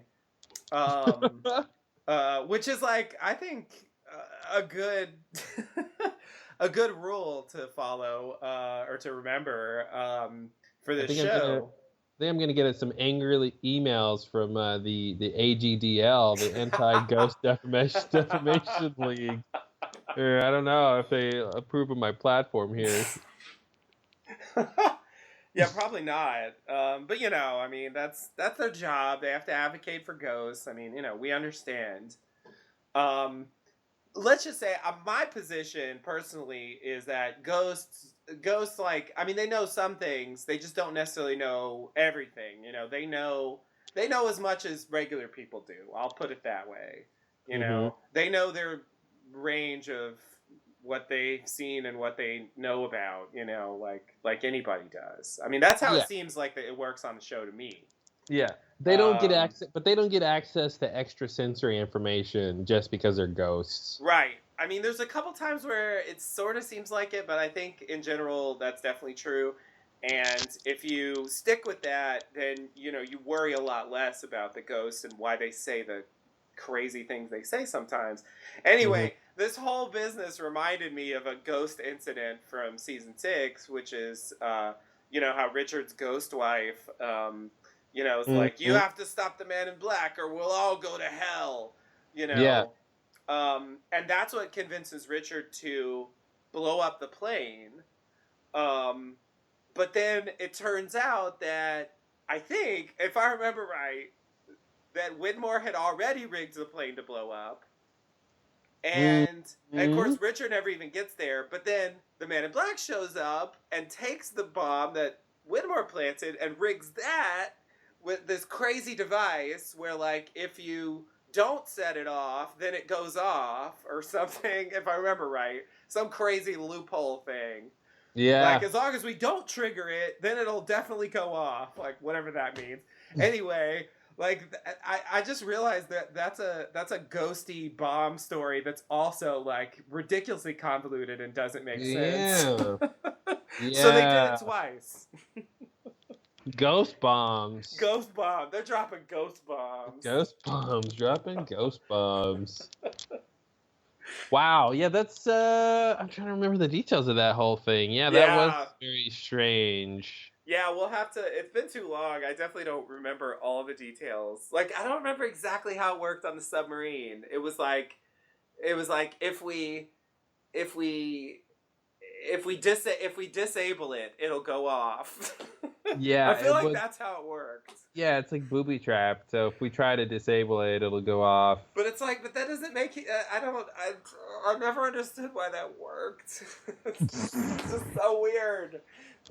Well, because if they leave it alone, it'll go off, and if they disable it, it'll go off. Is that what it was?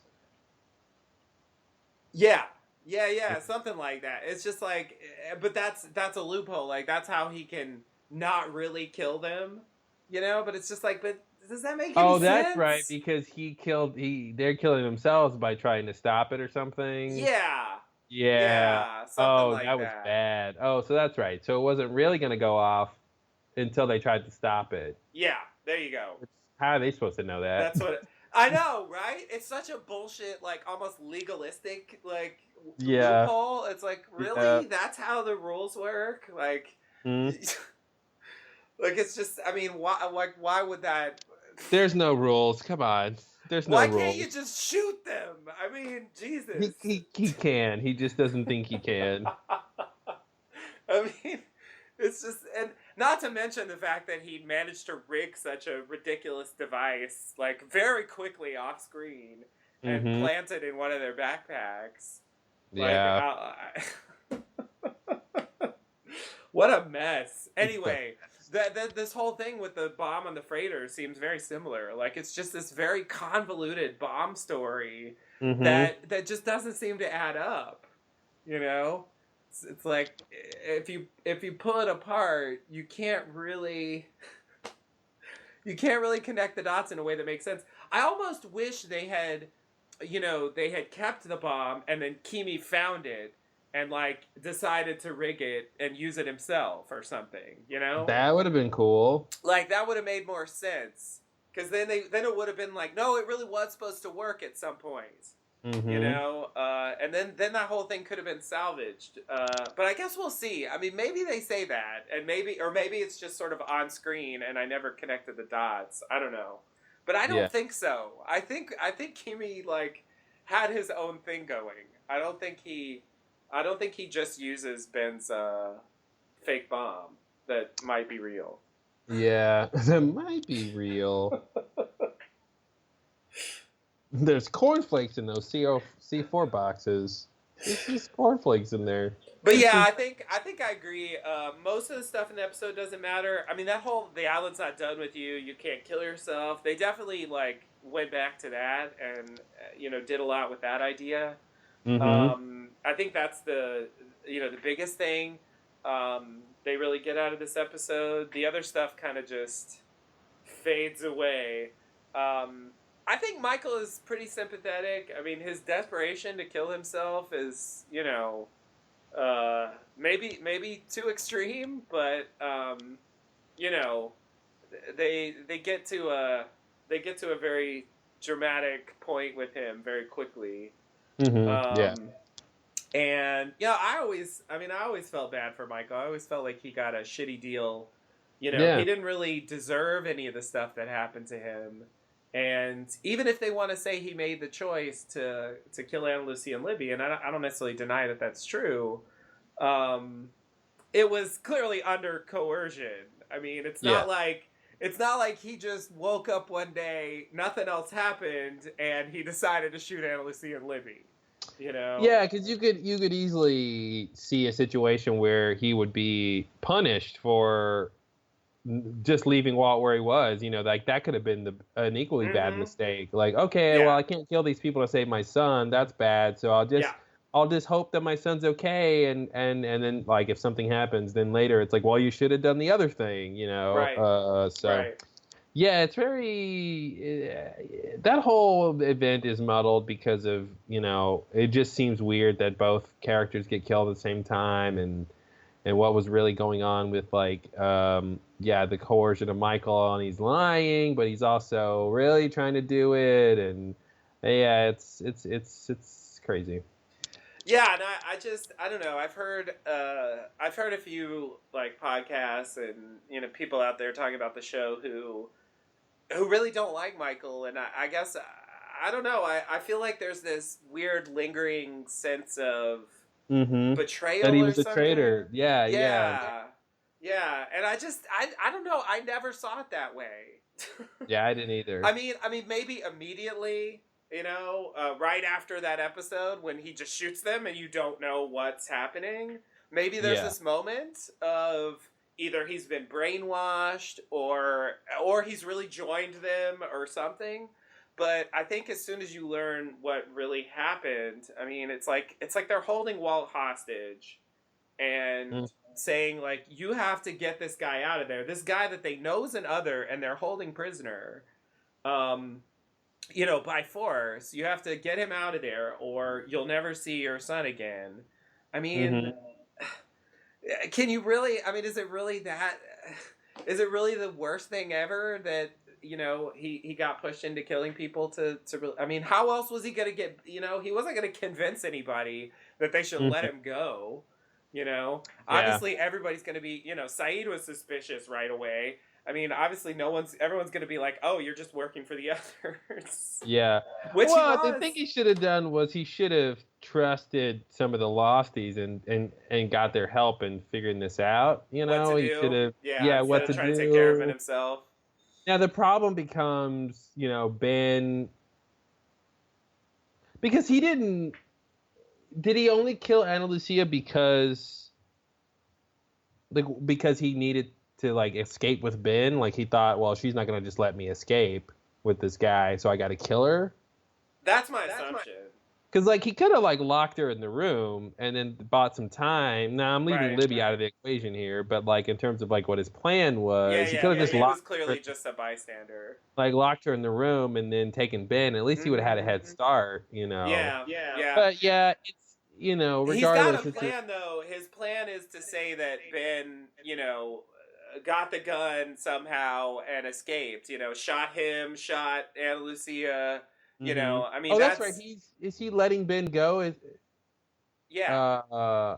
He wasn't. I just can't remember because he escapes with Ben, right? No, he doesn't go with him. He stays behind. Oh, that's right. So then he can tell everybody that this happened, and then Sayid's like, "Oh no, he didn't." Exactly. And that's the thing. Also, Michael has another mission, which is to get Jack and Kate and Sawyer and Hurley. That's right. To a particular place. So he's not done when he releases Ben. So he still has to keep up the ruse. So I think that's another reason why he can't just lock Ana Lucia up. Yeah. Because, she's not buying that. Mm-hmm. Yeah, it's tricky. But yeah, there are people I think who think that Michael's just a bad guy or something, but... Yeah. And I feel like he's punished on the show like he's a bad guy. He is punished on the show like he's a bad guy. And it's like he's punished more than Akemi is. Akemi gets to go to the Flash sideways. I mean, Jesus. Yep. Why isn't Akemi trapped on the island? Oh, because he's not guilty. He doesn't give a shit. Is it Omar? Is his name? Yeah, Omar. Yeah. Mm-hmm. They both made it. Yep. What the fuck? And they're up to the same crap in the Flash sideways. They're not like having their perfect world. No. They're just mercenaries again. Basically. So like Michael couldn't have just had that too, like an imperfect Flash sideways. Yeah. It seems ridiculous. I don't understand that distinction. Yeah. It's weird. And so I don't know. I feel like it's pretty unfair. And I think it is to a certain extent possibly another casualty of this season. Like Michael's redemption arc gets, I think, somewhat truncated by cutting off the extra episodes we were supposed to get, because he is, I think this whole time, even by the way they set it up, he's pretty much set to die at the end of the season. Yeah. I think they probably planned that. But if they had taken more time to get there, and maybe, taken a different route, I mean, I don't know, it might have been more convincing. Well, it seems like this was their plan, right? Is to actually give Michael a redemption arc to even, kind of convince fans that, hey, okay, let's see him make up for what he did. But yeah, I don't think it really succeeds. Yeah. No, it I don't think it did. He just, it's weird how those things get so infamous, It's like, I don't know. And I guess Locke doesn't do anything quite that extreme, but, he does throw the knife in Naomi's back and, he traps him on the island and, blows up the submarine. I mean, at a certain point, it's like, I don't know. It's sort of questionable if he's really on their side, any more than Michael was. Yeah. I just think if Jack had a kid and he did the same thing Michael did, it would still be a different story. Like, absolutely, Jack would not have gotten the treatment Michael got. Yeah. Everyone would have totally understood. Sympathize. Oh yeah, what father wouldn't do that? It's just like, it's bizarre. It's bizarre. Yeah, it's like I don't think there's a racial element to it, but you do wonder. Yeah. You do wonder why is this different? And again, I don't think there's any racial element to it at all, but it's just it is just a weird thing. Yeah. That kind of the classic Michael, he's a murderer or whatever. Yeah. Yeah. I mean, I know people were annoyed with him with the whole Walt thing, like, yelling about going to find Walt, talking about Walt all the time, And I think that's the kind of thing that for like weekly television can get really tedious. You know, it happens on the show several times. You know, I know with Sun and Jin, it's where's my husband? You know, like they go down that road. Claire's got Aaron. Yeah, exactly. Yeah. Where's my baby? There's always like this go-to thing that they're always talking about week after week, and at a certain point you get tired of it. But I think it's the kind of thing that when you binge watch it, doesn't seem that bad. It kind of just seems reasonable. Yeah. And it's just that you're waiting so long, you want the story to progress more, and you're like, oh God, you're still on that? Like, Yeah, exactly. You want the next thing to happen faster, and it ends up taking, months before the thing progresses. Because really in season 2, I mean, it isn't until the very end of the season that the Walt story really goes anywhere. And so I think the fans are frustrated with that, but I think that still doesn't really explain, how hated he was, and I think on some level it continues to be. Because I totally agree that if they made the main character, if they made Jack have a son, which they did eventually, I guess. Anyway, if he ended up killing someone for his son, I think they would be pretty quick to forgive it. And a lot of characters kill people on the show. It's just it's all about the group betrayal and stuff. But even that, I feel like it's Ana Lucia and Libby. It's not even like he killed Hurley. Yeah. Yeah. I mean, I could almost understand it more if it was one of the main people. But they barely even knew those people at that point. I don't know. Yeah, that's true.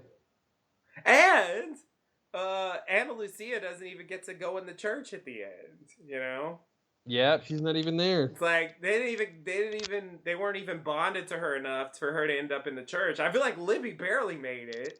Yeah, Libby made it.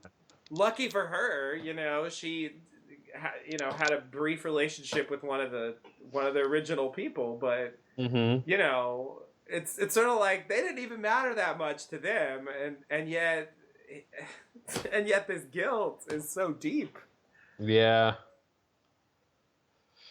it's strange, but all right. So we got the Shape of Things to Come next. And the beginning of the end of season 4 is here. Yeah.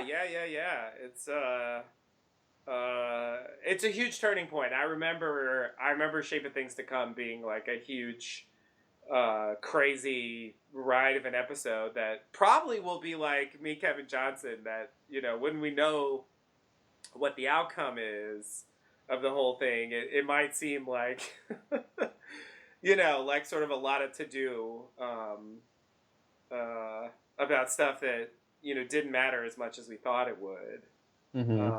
But obviously, some of that stuff they definitely got a lot out of. But I think we are set up to believe at this point in the story that the Ben Widmore conflict is a big central one. I think that was kind of a fake out.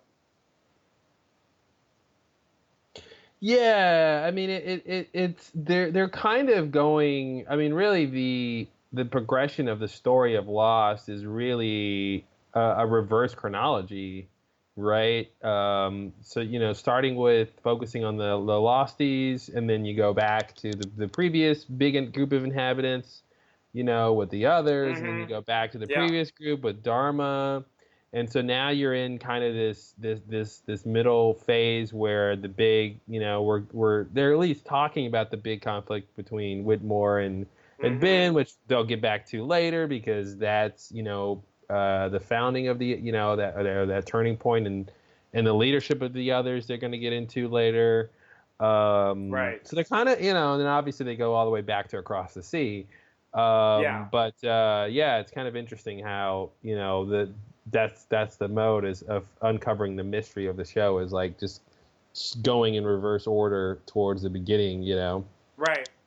Right. But yeah, the conflict between Ben and Ben and Widmore seeming like this huge big thing. And then it just comes down to, Ben kicked him out because he wasn't pure enough. Yeah. And Widmore wants the island for Widmore some was bitter reason. about it. Who Yeah, knows for reasons that are why? never really clear. Yeah, I mean, does Widmore himself ever even say why he wants the island? I don't think he does. Like, I don't think he does. Like, I want to build a theme park, or something like, Yeah, I mean, I think there's some lines like, I'm gonna take back what's mine or whatever, but I don't think he really. It's really clear what his, if there's any specific goal or if it's just sentimental or something. The thing that strikes me now is like, what is Widmore like? Does he want to get back to the island because he misses being in charge and that like the sort of naturalistic kind of living on the land kind of thing he was doing? It'd be interesting if that was like his motivation, like the business world corrupted him or something, and then he realizes that now, and yes, it was about power to get back to the island, but now he just wants to be the good caretaker, and he thinks Ben is is manipulating and gonna get in the way of that. And it'll just been interesting to because we know he has such a different backstory. He wasn't just this billionaire businessman his entire life. Right. It'd been interesting to make a deal of that, for his character arc, to like put those two things in conflict or to connect them in some way to where, it would make sense in terms of driving his motivation, because it didn't seem to me like, so say, for instance, Ben's out of the way and Widmore has control of the island. Now what? Yeah. I mean, are you going to live on the island or are you going to still live in London? Are you going to give up, your $1,000 whiskey, or you're gonna, what he wants is never very clear. And for a guy who, seems like a big antagonist, yeah. It's somebody should ask that. Saeed should ask that. I wish there could have been a moment. Widmore's like, no one ever asked me. I would have told you my entire plan. It's but like, no one okay, you get everything you want. You get the island back. Now what? Like, seriously, like, what is it? Yeah, I think we talked about this some on a previous episode. I guess it's clearly coming up in season 4 because, in a sense, like, Widmore is like the main antagonist behind all the conflict that's going on right now, and but he's a very thinly drawn character. You know what I mean? Like, we never really know, like, as much of this backstory as we learn, we never really know what motivates him. Yeah, and that's kind of weird. The fact that he never has scenes with Penny. I mean, it's just there's a lot of weird things about how important his character is, and how at the same time they didn't really bother to spend any time on it. As opposed to Ben, you know, who gets extensive motivations and backstory and stuff like that really explains where he's coming from at every step in his story. If they had done that for Widmore, I mean, I guess he would have been a main character, and that is one distinction. But the storyline could have worked better if they actually gave us an answer. Because it is weird that he's doing all this stuff that's like really elaborate and continues to like almost the end of the show. I mean, I think he survives to the second to last episode or something. I mean, it's really late. Yeah. Does he think, okay, I need to protect the island because the island is connected to this whole thing that could destroy the world? Like, it's, and Ben just thinks he wants it for a bad reason. Right. Yeah, that's what's strange, Yeah, and there's that whole Jacob showed me the error of my ways. It's like it's all these vague lines where it's like, what does that mean? I mean, what were your ways before, and what are they now? Like, I don't even know. And how did he show you? Yeah. Every single word in that sentence is a mystery. I know. Except for Jacob and me or whatever. Yep, exactly. Yeah, and the fact that they don't even, they don't even cut to like a shot of him to confirm that it even happened. Yeah, he could totally just been making that up. I know. And so he goes to his grave with like a complete, I mean, it's even worse than before. Yeah. Before it was vague and confusing, and now it's like specifically vague and confusing. And then he just brings Desmond to the island and just starts shocking him. I don't know what I'm doing, guys. I'm just shocking this guy with the plan? What are you doing? What's the plan? It's insane. Yeah, I'm just gonna and while we're shocking, I'm also gonna kind of have this map of all these pockets of energy, which I really want to find them out, but we don't have time to really look for them at all. I mean, now there is one person who knows about that. That's Jin, but I don't necessarily know that Jin knows that, so I can't really just go find him or anything. So let's just call the whole thing off, right? Lady with the glasses. Yeah, Rachel. Zoe, please. Is it Zoe? It's Zoe, yeah. Wow, Zoe. I was thinking Zoe. The infamous Zoe. Yeah, there's that part Zoe of the show and Seamus, real bad. The crappy Widmore lackeys. Oh, not Seamus. Wow, Lucky Charms. Look at the Irish.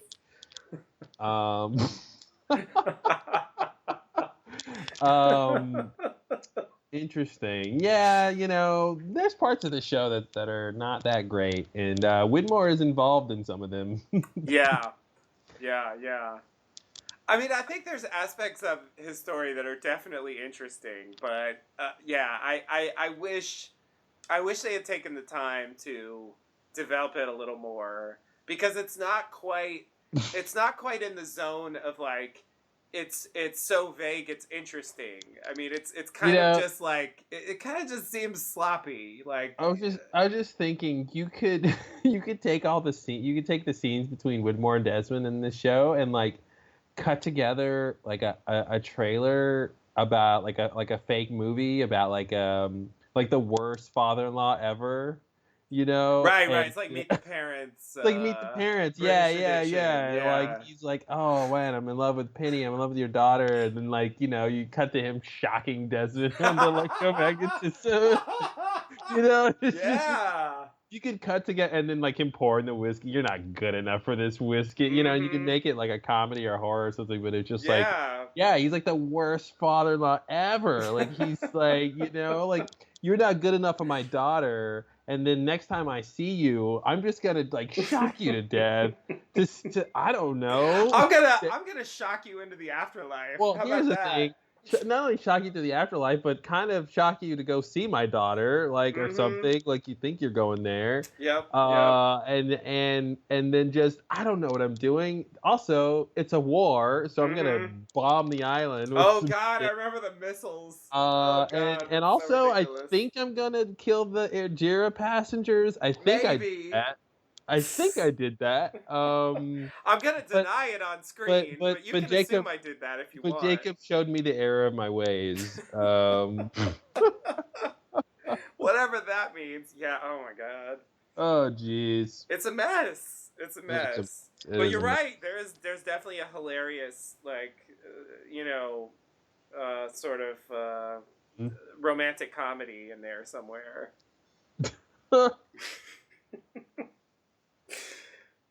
Just those scenes with Desmond and Widmore. Yeah, I was just thinking that Penny goes, with enough time and money, you can find it or whatever. And then you cut to Widmore and he goes, we'll see about that.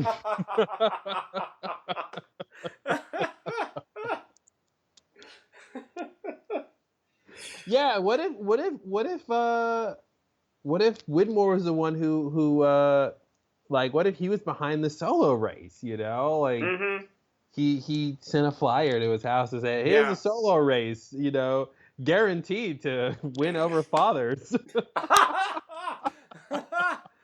Yeah. Oh, man. Honestly, it wouldn't be that surprising to me if they tried to say that not only was he behind the solo race, but he knew that Desmond would end up on the island. Because that was a lingering question that we talked about before. Like, how did he even know that Desmond was on the island? Yeah. Like, it's where the fuck did that come from? Like, it seems so random. Yeah. Oh, God, I don't want to get into that. But just, if somehow he knew that if Desmond, sails around the world and, takes the path that they take, he'll definitely,